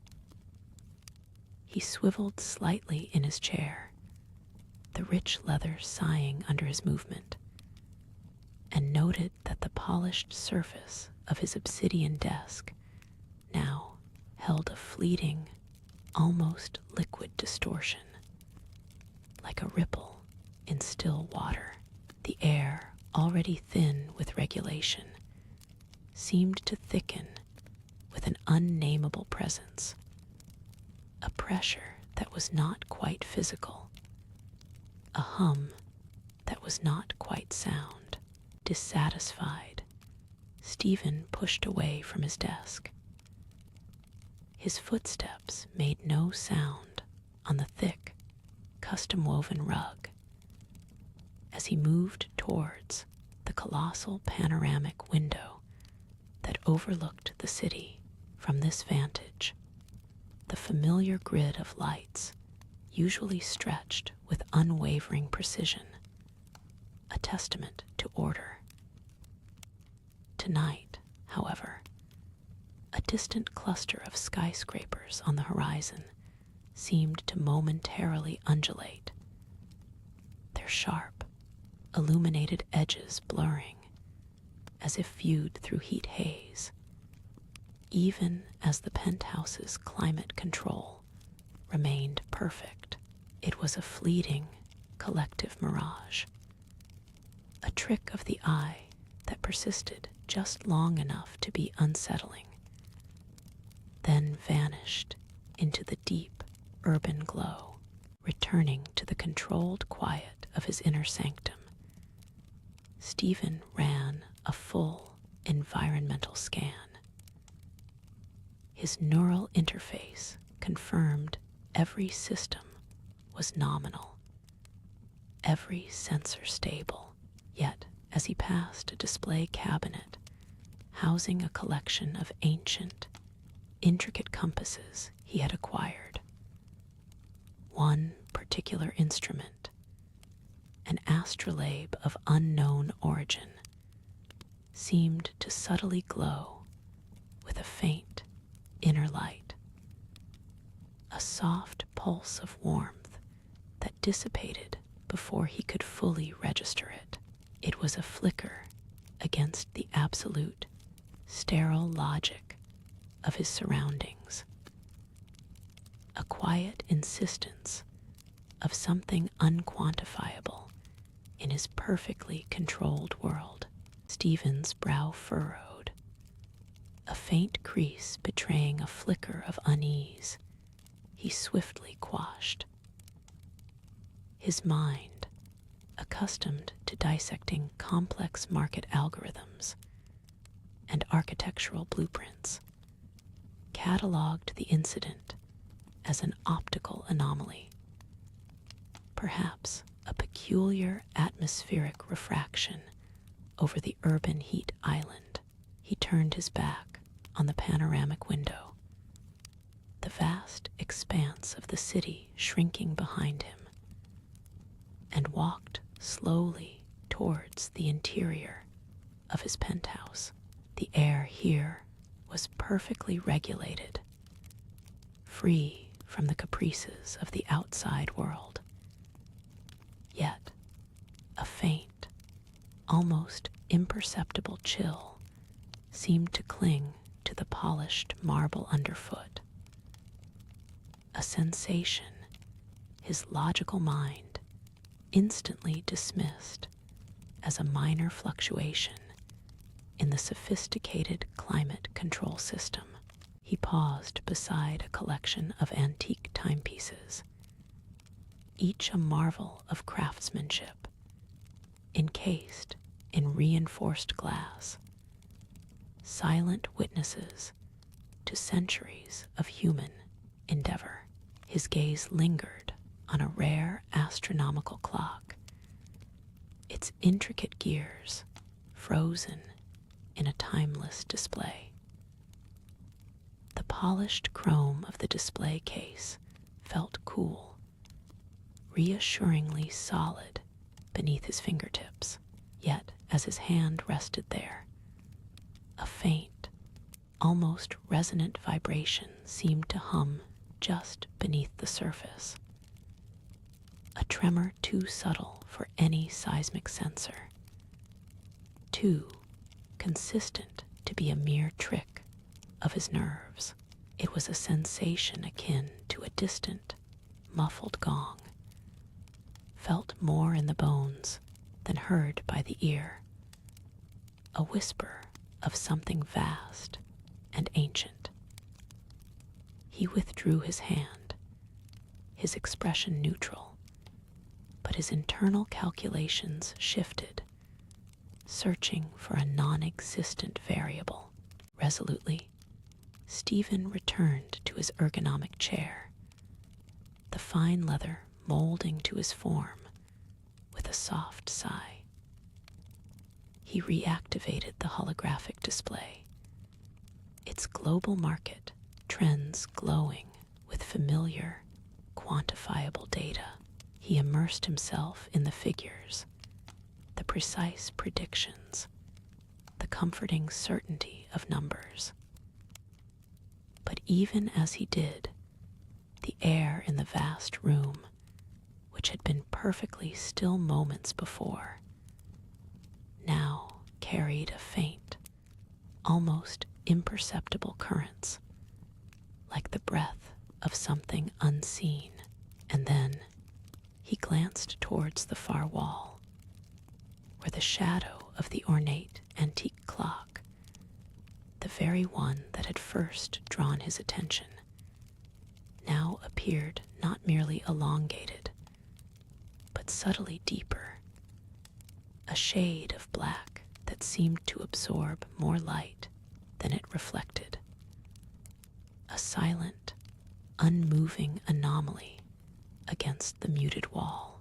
Stephen retrieved his hand, dismissing the faint vibration as a phantom sensation, perhaps due to muscle fatigue or a trick of the mind. After a long day of intense focus, he moved towards his custom-built workstation, a command center of screens displaying complex financial data, each monitor a portal to another facet of his sprawling empire.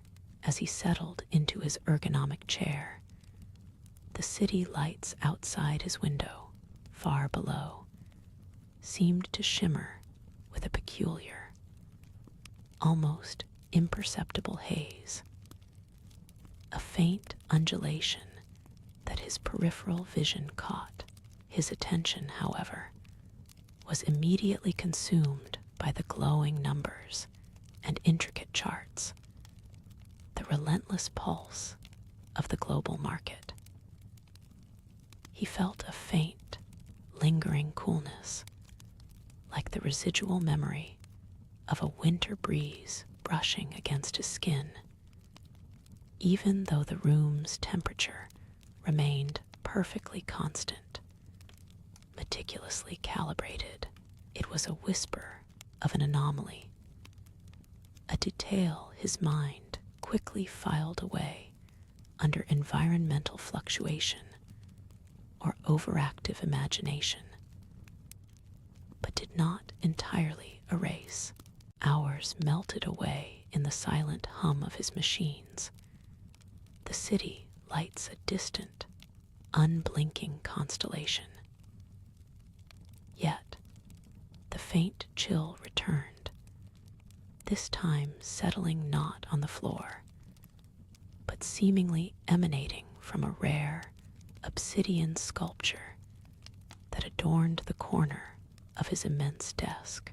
It was an abstract piece, a twisted vortex of polished stone, acquired at exorbitant cost.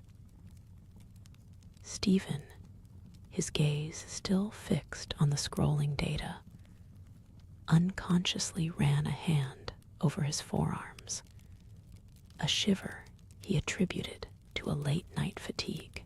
His mind, a fortress of rational thought, searched for an explanation for the sculpture's unusual coldness.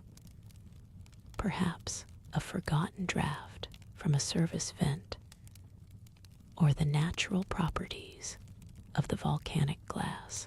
He continued to process, to analyze, to command. The subtle anomaly merely a minor note in the symphony of his ambition, an inconvenience to be catalogued and dismissed. Eventually, a quiet satiety of data processing settled upon him, and Stephen leaned back, stretching the carefully tailored fabric of his suit. He rose and walked to the panoramic window once more, seeking the familiar expanse of the city to clear his mind. Below, where the skyscrapers met the narrower canyons of the streets, the air seemed to ripple. It wasn't a shimmer of heat now, but a peculiar, almost liquid undulation, as if the very light over a distant, forgotten alleyway was bending and flowing like slow water. The distant sounds of the city, usually a soothing, indistinct roar, seemed to carry a faint, rhythmic pulse beneath them, a beat too deep to be machinery, too regular to be traffic. He noted the visual distortion, chalking it up to atmospheric interference, and the subtle sound to the deep bass of a distant nightclub. His mind already pivoting to tomorrow's market projections, his senses filtering out the truly extraordinary.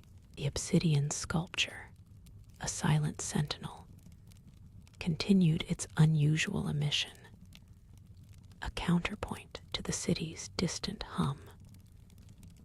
What began as a subtle, easily dismissed chill now felt like a localized pocket of cold air, clinging specifically to the polished, dark surfaces of the twisted stone.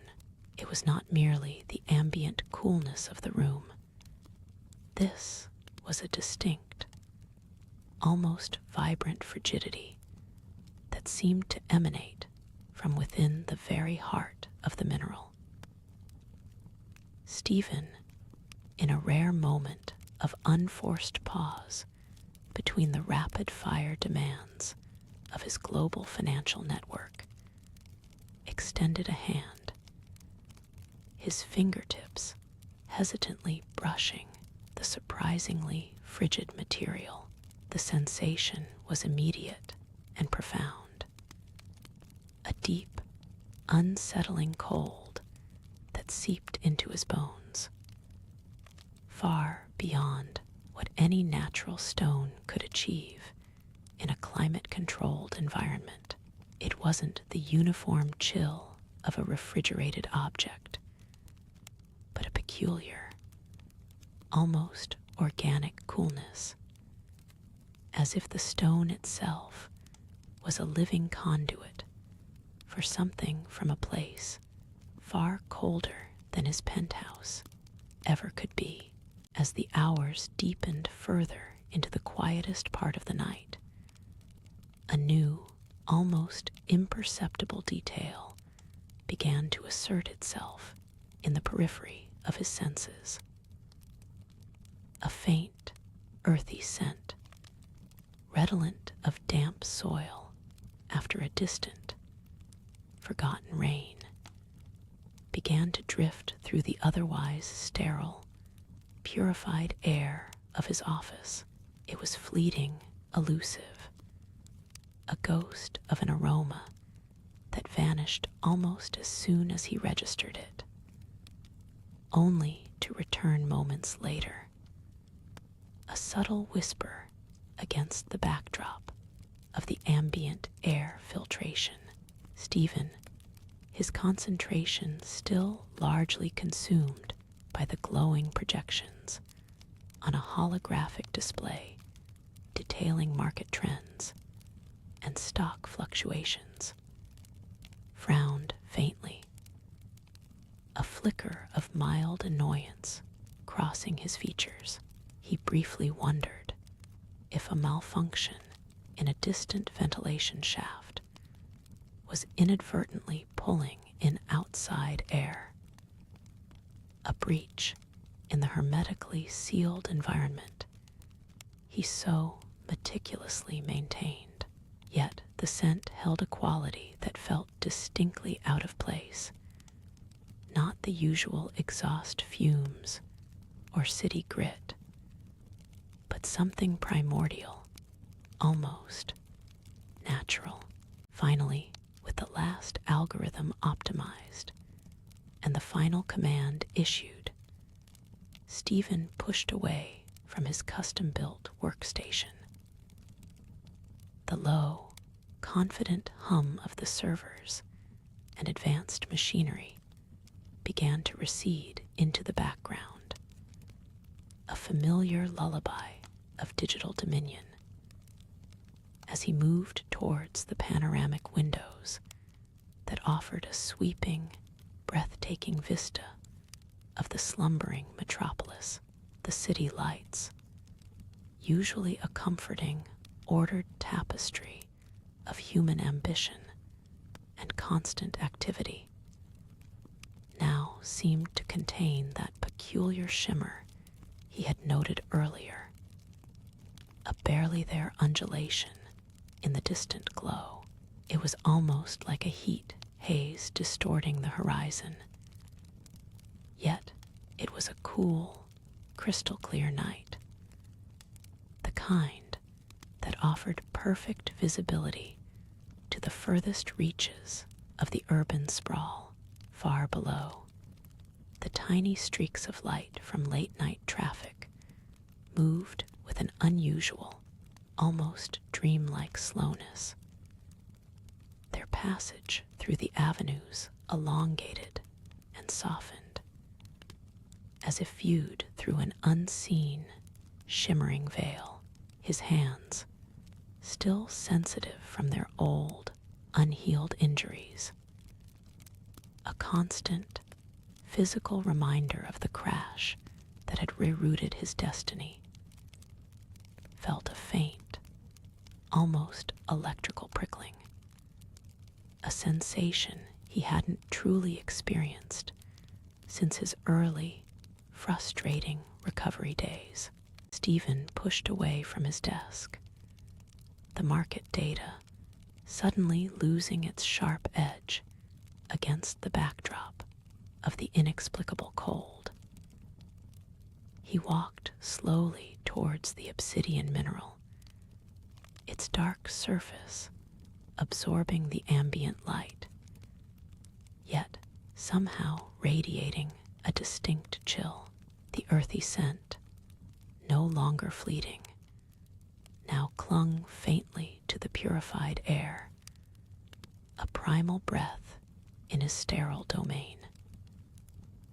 He observed a faint, almost shimmering condensation clinging to the facets of the stone, a visual testament to its unnatural frigidity.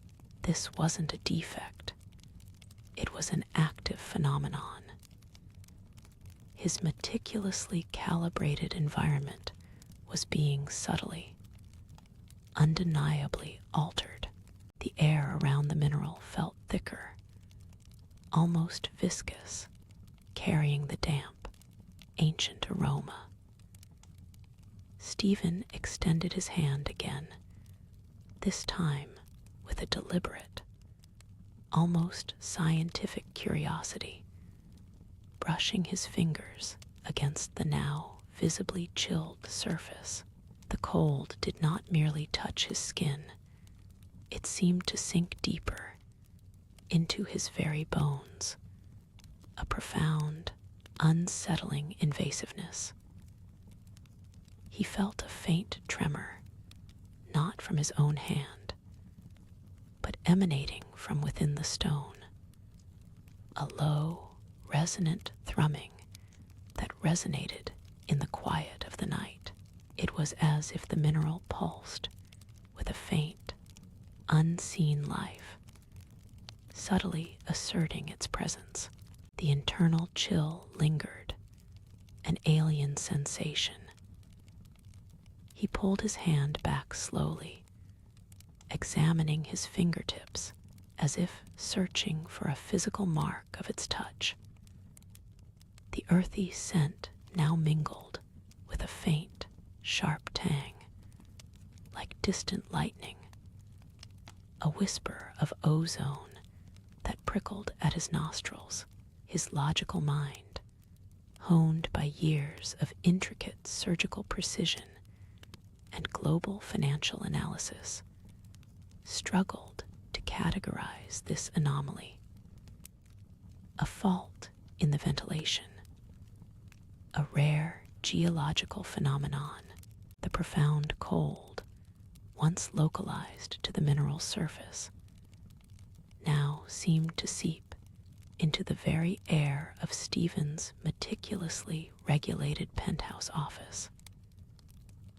The condensation, previously a faint shimmer, had coalesced into delicate, silvery frost that traced intricate patterns across the obsidian's facets and began to feather onto the highly polished desk surface beneath it.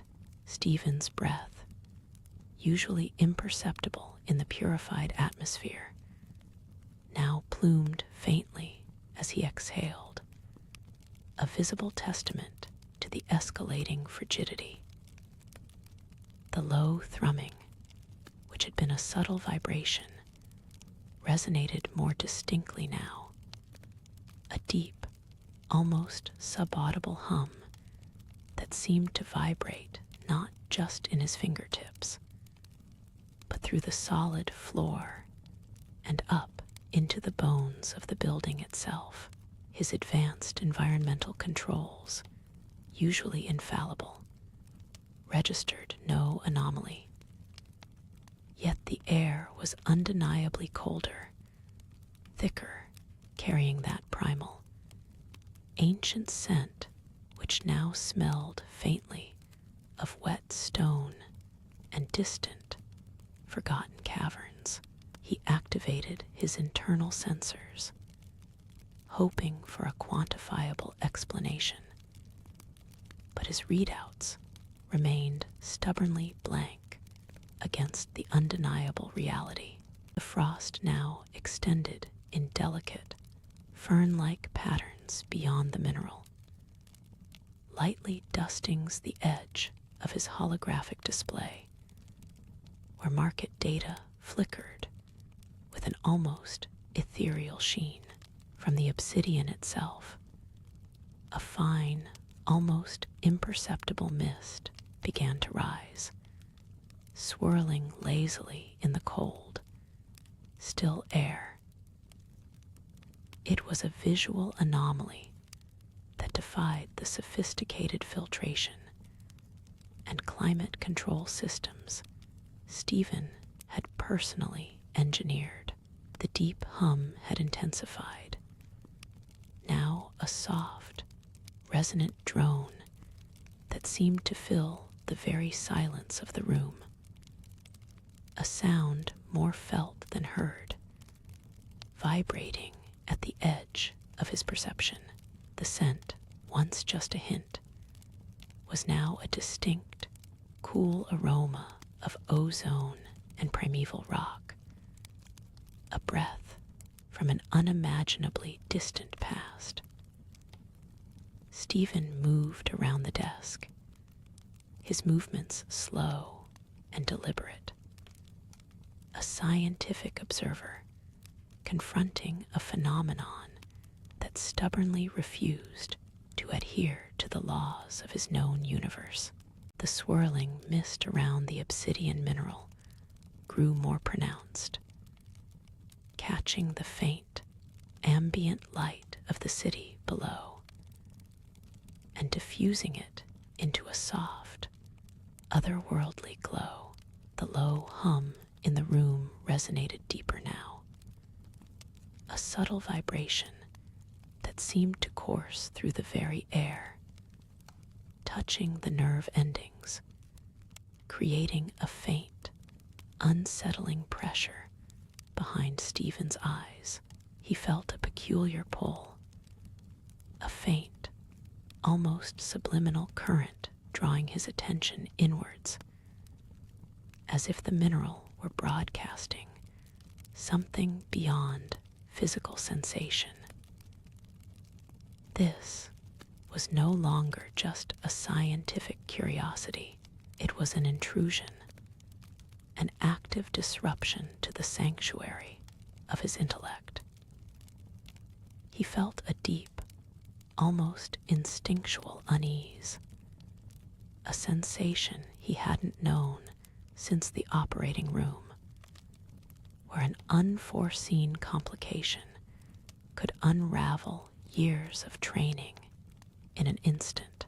This was a different kind of unknown, one that whispered of forces entirely outside his realm of wealth and scientific mastery. His gaze drifted to a seldom accessed section of his private library, where ancient, leather-bound tomes stood in stark contrast to the sleek chrome and glass of his modern empire. An almost forgotten resource now beckoning with an inexplicable urgency. Stephen, ever the pragmatist, initiated a series of environmental scans, his fingers, despite their stiffness, moving with practiced precision across his secondary console. The monitors, usually vibrant with data, now displayed only flat, unperturbed lines, stubbornly refusing to acknowledge the encroaching chill that visibly plumed from his mouth. He adjusted thermal regulators to maximum, yet the cold deepened, seeping into the very fabric of his opulent office. A faint, almost melodic chittering sound began to accompany the hum, a sound so subtle it felt more like a vibration in the inner ear than an audible noise. It seemed to emanate directly from the obsidian, a soft, crystalline murmur just beneath the threshold of hearing, completely at odds with the inert nature of the mineral. Dismissing the initial readings as a sensor malfunction, Stephen brought a sophisticated thermal imaging device closer to the obsidian. Its screen, however, only showed a swirling vortex of deep blues and purples, colors that shifted and pulsed like an Arctic aurora, rather than the expected static temperature gradients of a cold object. The market data on his main holographic display, usually a cacophony of green and red, now showed an odd, almost rhythmic flicker, tiny micro-fluctuations in values that mimicked the subtle chittering sound from the stone. It was an imperceptible disruption to any other observer, but Stephen's mind, trained for patterns and anomalies, registered the unusual resonance. A fine layer of frost, delicate as spider silk, now began to creep across the polished mahogany of his desk, forming intricate, fractal patterns that seemed to trace pathways directly from the obsidian. The air around the mineral had grown visibly dense, shimmering with an almost ethereal quality, as if the light itself struggled to penetrate its immediate vicinity. Stephen leaned closer, a faint, almost metallic taste now on his tongue, a taste that mingled with the ozone and ancient stone. He recognized the pattern on the mahogany, a perfect Fibonacci spiral, a mathematical phenomenon that struck him as utterly impossible for naturally occurring frost. A prickle of unease, uncharacteristic for the man who built an empire on cold logic, began to stir within him. The analytical part of Stephen's mind, honed by years of intricate diagnoses and market predictions, scrambled for a rational explanation. He postulated micro-vibrations, exotic material properties, perhaps even a previously undetected geological anomaly beneath the skyscraper. Yet the cold, now so palpable it brought a faint tremor to his stiff fingers, defied all logic. He leaned closer to the obsidian, a wisp of vapor escaping his lips with each breath, trying to detect a physical source. His augmented hearing picked up the chittering with more clarity, a fractal rhythm, as if countless tiny crystals were vibrating in unison, each with its own infinitesimal melody. It was a sound that seemed to rewrite the very air around him, making the familiar hum of his advanced HVAC system sound distant and irrelevant. He reached out, his mended fingers, still lacking the surgeon's dexterity, but capable of precision, hovering just inches from the pulsating stone. The air between his hand and the obsidian felt strangely dense, like touching a liquid that wasn't there, a subtle resistance that rippled through his nerves. The cold intensified in this small space, a physical weight pressing down. Yet the thermal imager still showed only the vibrant, impossible aurora. Beyond the desk, the rich mahogany of his executive chair now felt distinctly chilled to the touch, and the polished silver frame of his panoramic window seemed to hum with an uncharacteristic resonance, mirroring the subtle, growing hum from the stone. The rhythmic flicker on his market display grew bolder, forming transient, geometric patterns that dissolved before his mind could fully grasp them. An unsettling dance of data. Stephen straightened up, a slow, deliberate movement, his gaze sweeping across his office. The cold had truly infiltrated not just a draft, but a persistent, almost intelligent chill that coated surfaces and clung to the air. The faint, crystalline chittering now seemed to echo from the very walls, bouncing off the polished marble and vast glass panes, weaving a complex, alien melody that resonated deep within his bones. He watched the market display, the geometric patterns coalescing for a fleeting moment into shapes he couldn't quite identify, not letters, not numbers, but something primordial, almost runic.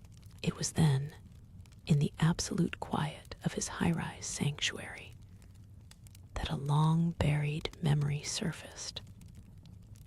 A dusty, leather-bound book from his childhood, filled with fantastical tales his rational mind had long since discarded. Tales of realms beyond the physical, of energies unseen, and of stones that hummed with ancient power. The geometric patterns on his market display, once transient, now solidified into fleeting, complex symbols that shimmered with an inner light, only to dissolve moments later. Stephen watched them, his gaze narrowing, a new, more profound question emerging beneath his analytical surface. A faint, almost imperceptible mist began to curl around the base of the obsidian, like frozen breath made visible in the perfectly climate-controlled office.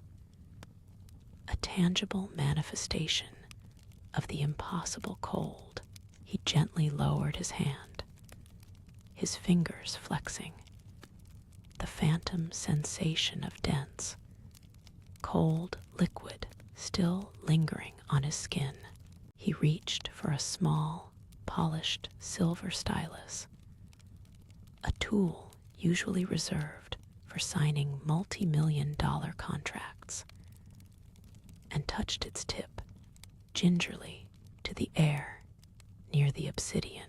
The stylus, an inert object, vibrated faintly in his grip, the resonance from the stone seeming to transfer through the very atmosphere. The cold expanded, not just in temperature, but in its oppressive presence, making the ambient hum of his custom servers in the corner sound strained, almost groaning under an unseen weight. His usually sharp, precise movements were now imbued with a curious, almost hesitant slowness. The chittering sound, once a fractal rhythm, now seemed to deepen, adding a new, low undertone that resonated not just in his ears, but faintly in his bones. It was a sound that hinted at vast, ancient spaces, utterly alien to the polished, steel and glass reality of his penthouse. The entire office, once a fortress of human achievement and control, felt subtly altered, as if the very air had thickened, or the light had gained an unearthly quality, casting familiar objects into unfamiliar relief. Stephen stared at the obsidian, his brow furrowed, the gears of his formidable intellect churning against a rising tide of the inexplicable. The polished silver stylus, a tool of his corporate dominion, trembled more perceptibly now, its vibrations a cold current running up his arm. He held it suspended, then with an almost imperceptible breath, allowed its tip to lightly graze the smooth, cool surface of the obsidian. The contact was like an intake of frigid air, deepening the mist that now swirled not just at the stone's base, but climbed its dark, reflective sides. On the vast market display, the shimmering symbols intensified their dance, coalescing for a microsecond into what almost resembled ancient script before fragmenting once more, their light growing bolder, casting ephemeral shadows across his desk. The subtle hum from the stone deepened, a resonant thrum that seemed to vibrate within the very bones of the building. A sound he could almost feel in his chest. As the mist thickened, a faint, crystalline sheen began to appear on the nearest surfaces. The edge of his bespoke leather desk blotter, usually warm and supple, now sparkled with a fine layer of rime. Its rich texture briefly obscured his antique brass globe, a relic of global power, developed a thin film of frost across its oceans, obscuring the familiar political borders with a delicate, icy tracery. The air itself grew heavier, charged with an unspoken energy that made the faint scent of old money and expensive coffee in his office give way to something else entirely. A clean, sharp scent like ozone after a distant storm, carrying with it a primordial chill that permeated everything, dulling even the vibrant city lights beyond his window. Stephen withdrew his hand slowly, the stylus now silent, its metal cold to the touch. He did not recoil in fear, but rather stood motionless, his sharp gaze scanning the altered environment, his meticulously organized world, a fortress built of data, influence, and unyielding logic, was now being intruded upon by something entirely alien, something that defied his every spreadsheet and market analysis. A faint crease appeared between his brows, not of panic, but of intense, calculated curiosity. The rhythmic flicker on his market display, still cycling through impossible symbols, seemed to hold a perverse, captivating logic that his mind, trained to dissect complex systems, felt an insistent, almost magnetic pull to decipher. He took a single, slow step towards the panoramic window, his shadow stretching long and distorted in the strange, ambient light. The mist, now a living presence, thickened further, coiling upward from the obsidian like a slow-motion plume of frozen breath. Within its swirling depths, a faint, iridescent glimmer began to pulse, a subtle light that seemed to draw all other illumination into itself. Stephen's gaze, usually sharp and calculating, softened slightly, lost in the strange dance. The market data, still flickering on the vast display, faded into an unnoticed background hum, its urgent demands momentarily silenced by the quiet, alien spectacle before him. His breath, usually even, hitched almost imperceptibly as the air around him grew colder still, carrying the scent of raw earth and ancient ice. The crystalline sheen on the desk blotter intensified, glittering with a cold fire as the swirling vapor expanded, stretching beyond the immediate confines of the obsidian. It reached for the polished wood, the brass globe, even brushing the heavy velvet drapes that framed the panoramic window. familiar cityscape beyond, a vibrant tapestry of financial power and human endeavor, began to waver, its sharp lines softening, then blurring, as if seen through a warped, icy pane. The city lights, once a comforting assertion of his dominion, now appeared as elongated, smeared streaks of color, their familiar glow muted, consumed by the encroaching, unnatural haze. A whisper, not of sound, but of something deeper, seemed to emanate from the heart of the swirling mist.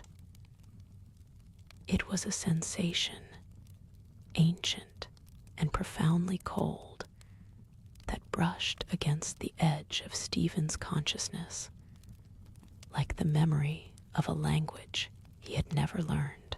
It spoke of vast, empty spaces and unimaginable ages, a silent resonance that momentarily quieted the logical, rational parts of his mind.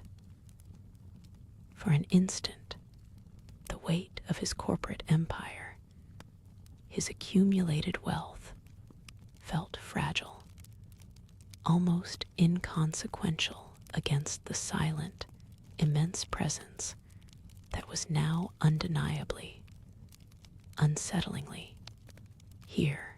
The slow, deliberate expansion of the vapor now reached the very edges of his polished mahogany desk, not dampening it, but rather seeming to trace the grain with a faint, luminous quality. Each ripple in the wood, each faint scratch from years of ambition, seemed momentarily highlighted by the otherworldly glow within the haze. The air, though still cold, was no longer merely sharp, but carried a new, almost imperceptible resonance, a low thrumming that seemed to vibrate not just in his ears, but deep within the quiet structure of the building itself. His reflection, usually sharp and formidable in the polished surfaces, became a fleeting ghost, softened by the encroaching luminescence. A deeper chill began to settle not just upon the skin, but seemed to permeate the very bone, an ancient cold that spoke of long-forgotten places, of chasms where light had never reached. The thrumming intensified ever so slightly, a low, resonant hum that felt like the earth itself was breathing a slow, deep breath beneath his feet. He felt a subtle, almost imperceptible shift in the pressure of the air, as if the room, the entire tower, were descending into an abyssal depth, disconnected from the familiar rhythm of the city, the usual frantic pulse of New York, a constant, reassuring counterpoint to his own ambitious drive, now seemed impossibly distant, a fading memory swallowed by the encroaching, silent presence. Stephen, ever the pragmatist, sought to anchor himself in the familiar, to find a logical explanation for the pervasive chill and the strange, silent dissolution of his world. He reached out, his once surgeon's hands now strong and unblemished by the accident he'd so long ago overcome, resting them lightly on the cool, polished obsidian from which the mist still emanated. It was not merely cold, he registered, but held a profound, vibrant stillness, a silence so complete it seemed to absorb all sound. Yet, even as he grasped for rational thought, a subtle tremor ran through him, a feeling alien to his carefully constructed world of finance and power, hinting at a truth far beyond any market value or strategic acquisition. The profound silence that now filled the towering office was not merely the absence of sound, but a heavy, pervasive stillness that pressed against the senses, making the familiar hum of distant traffic an ancient, forgotten echo. Stephen, though outwardly unperturbed, felt a strange, almost imperceptible tremor deep within his chest, a sensation akin to the first, faint ripple on the surface of an impossibly deep well. The cold seemed to deepen, no longer just a physical sensation, but a vast, silent presence that began to subtly erode the edges of his customary sharp focus, drawing his gaze towards the shifting, luminous vapor that now kissed the intricate carvings of his expensive fountain pen. Within the soft, luminous diffusion, the intricate patterns of the antique rug seemed to momentarily sharpen, its threads appearing woven not just with silk, but with faint, fleeting whispers of pale light. The heavy velvet curtains, usually a solid barrier against the city's glare, now seemed to absorb the light of the haze, creating pockets of deeper, almost velvety darkness that shifted with a spectral grace. This strange, ethereal glow did not merely illuminate. It seemed to trace the forgotten paths of dust motes, transforming the very air into a living, breathing canvas of slow, swirling light. A subtle, almost melodic hum now accompanied the cold, a sound so low it was felt more than heard, resonating faintly in the crystal decanters on the nearby bar. Stephen's fingers, once capable of the most delicate surgical feats, and now adept at navigating the complex currents of global finance, paused their idle tracing of a gold-plated pen, his sharp gaze, accustomed to dissecting market reports and predicting economic shifts with cold precision, now rested on the swirling expanse before him. There was no financial curve to analyze here, no logical projection to be made. The cold deepened further, pressing in with a silent weight, and the low thrumming seemed to find a counterpoint in the very air, vibrating the fine crystal of a forgotten award on his shelf.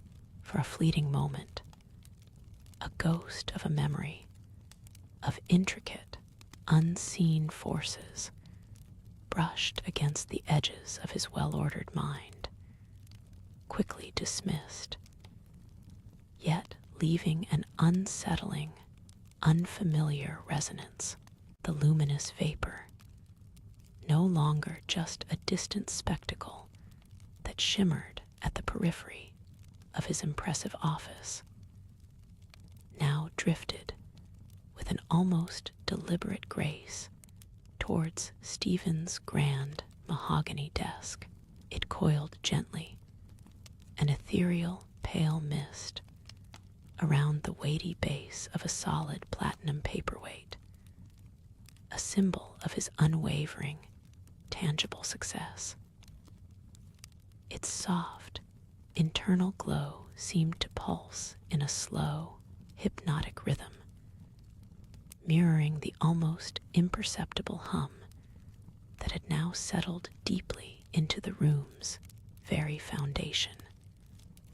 A vibration that found a sympathetic, low chord in the crystal decanters on the nearby bar.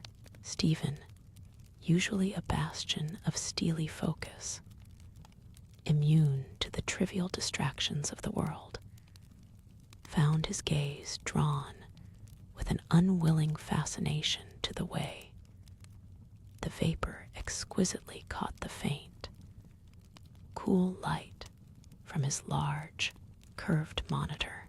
It reflected not the crisp, logical data of his financial empire, but a swirling, indistinct shimmer, a living entity of pale light. He reached out, his meticulously manicured fingers, each bearing the faint scars of a past life, hovering just above the ethereal cloud, expecting warmth, or perhaps a dissipating chill, but felt only the deepening, pervasive cold that now seemed to emanate not from a window or an AC vent, but from the very air itself. He firmly turned his back on the curious, lingering haze. The persistent sensation of deepening cold following him like an unwelcome, silent shadow as he strode across the plush, antique rug towards the sprawling, floor-to-ceiling windows.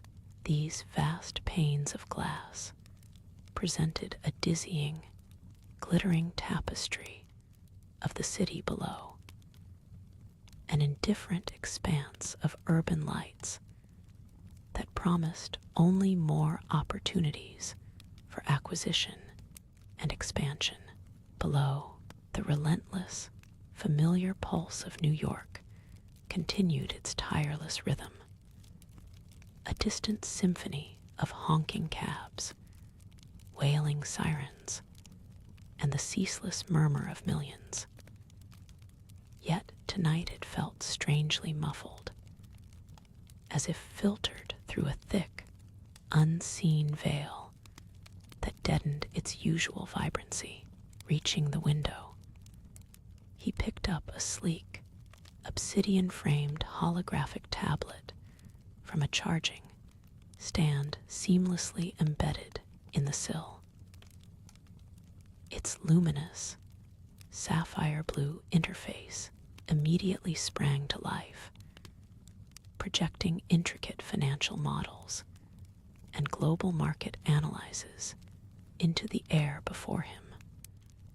A familiar, comforting galaxy of quantifiable data, his mind razor-sharp and unyielding despite the subtle, gnawing disquiet, meticulously dissected the data streams, focusing on the projected profits of his latest, audacious acquisition.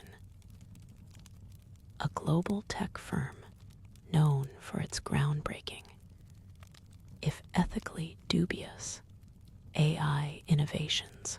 The pervasive hum, however, was not so easily banished by his conscious will or dismissed by his deeply rational subconscious.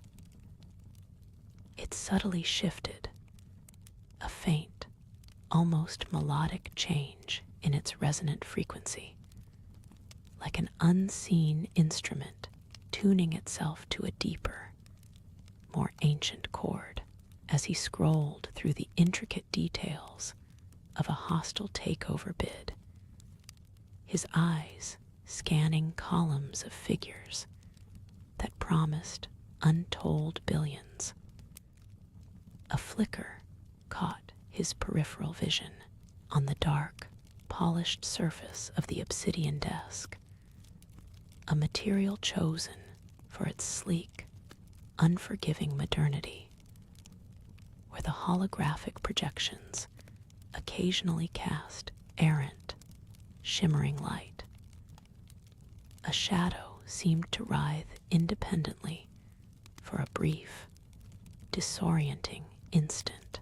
It twisted and stretched with a momentary, unnatural vitality, too quick to be anything but a trick of the eye, a distortion caused by the monitor's refresh rate, or perhaps the shifting, unreliable light of the city's distant neon beyond his window. He told himself, his grip tightening imperceptibly on the fine point stylus he held, yet the air around him felt denser, heavier, the pervasive cold now seeming to carry a faint, metallic taste, like distant rain on ancient, weathered stone, or the sharp, unmistakable tang